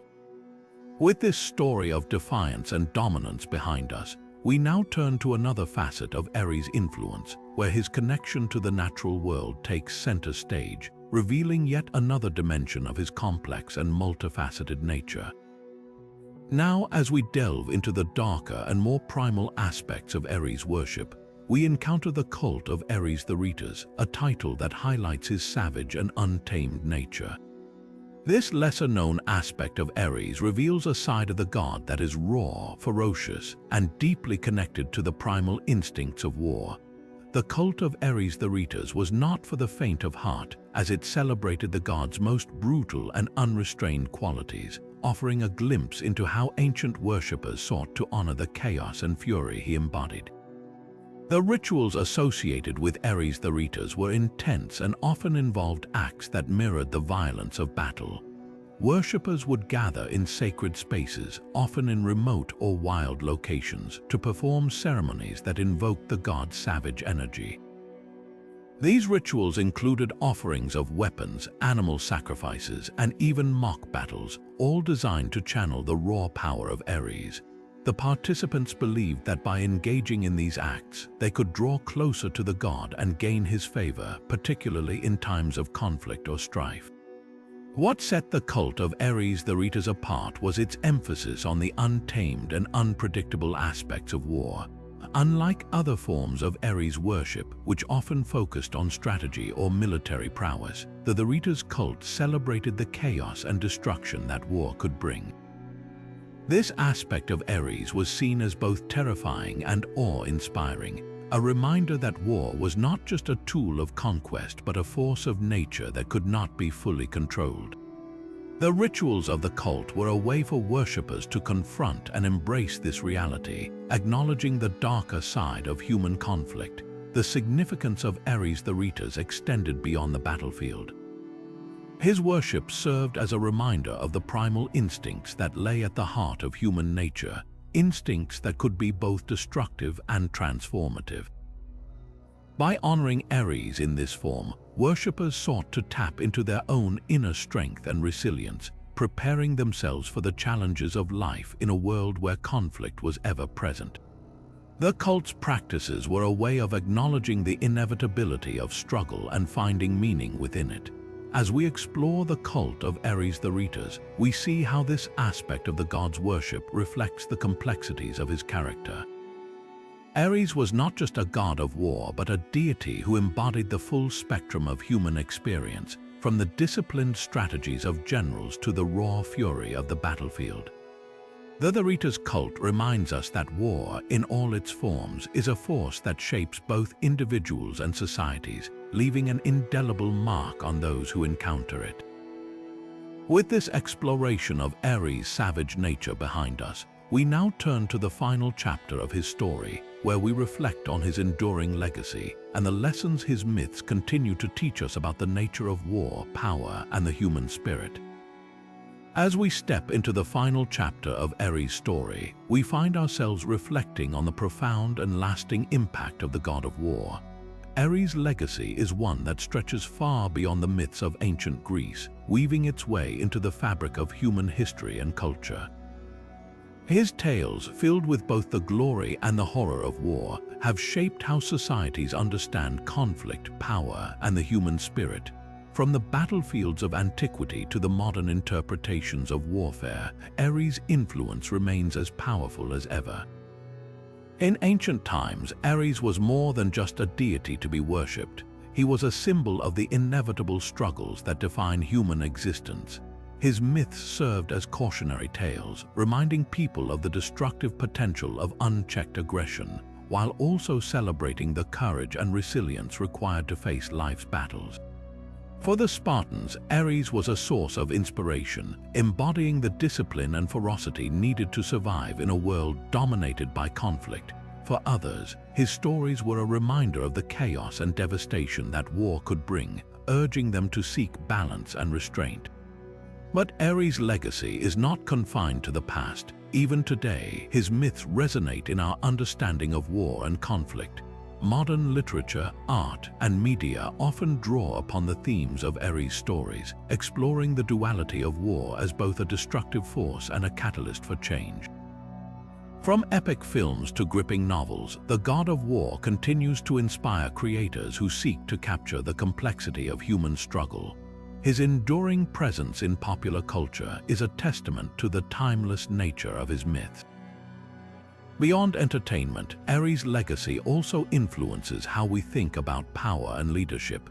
His tales remind us that true strength lies not just in physical prowess, but in the ability to navigate the moral and emotional challenges of conflict.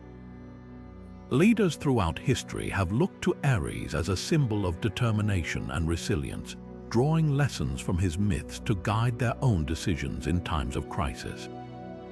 In this way, Ares' stories continue to offer wisdom and insight, even in the modern world. As we conclude our journey through the 50 tales of Ares, we are left with a deeper appreciation for the god of war and the lessons his myths impart. Ares' legacy is a reminder that war, in all its forms, is a force that shapes not only nations but also individuals. His stories challenge us to confront the darker aspects of human nature while also inspiring us to rise above them. Through his enduring influence, Ares teaches us that even in the midst of chaos, there is the potential for growth, transformation, and ultimately understanding. And with that, we bring our exploration of Ares to a close. If you've enjoyed this journey through the myths of the god of war, don't forget to like, subscribe, and hit the notification bell for more captivating tales from the world of ancient mythology.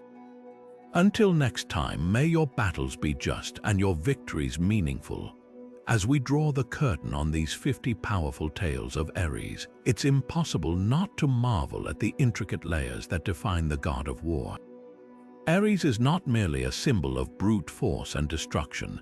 His stories reveal a deity of profound complexity, embodying the raw emotions of love, vengeance, and the relentless drive for power. Through his myths, we see a god who is both feared and revered, a figure who challenges us to confront the duality of human nature, our capacity for both chaos and courage, for both love and war. From his passionate affair with Aphrodite to his relentless battles on the fields of Troy, Ares' tales are a testament to the enduring power of myth to explore the deepest facets of the human experience. His stories remind us that war is not just about conflict, but also about the relationships, sacrifices, and moral dilemmas that arise in its wake. Ares' legacy is one of contradictions, a god who inspires both terror and admiration, whose influence stretches from the ancient world to the modern day. These 50 tales have taken us on a journey through the heart of Ares' mythology, revealing a god who is as multifaceted as the world he represents. Whether it's his role in the founding of Thebes, his sacred connection to the Amazons, or his eternal rivalry with Athena, each story adds a new dimension to our understanding of Ares. His myths are not just relics of the past, but living narratives that continue to shape how we think about power, love, and the human condition. As we reflect on these stories, we invite you to share your thoughts on Ares' myths. Which tale resonated with you the most? How do you see his influence in the world today? Let us know in the comments below. We'd love to hear your perspective. And if you've enjoyed this deep dive into the world of Ares, don't forget to like, subscribe, and hit the notification bell for more captivating explorations of ancient mythology. There are countless more myths waiting to be uncovered, and we can't wait to share them with you. Thank you for joining us on this journey through the 50 tales of Ares, the god of war. Until next time, may your battles be just, your victories meaningful, and your understanding of the past ever deepen.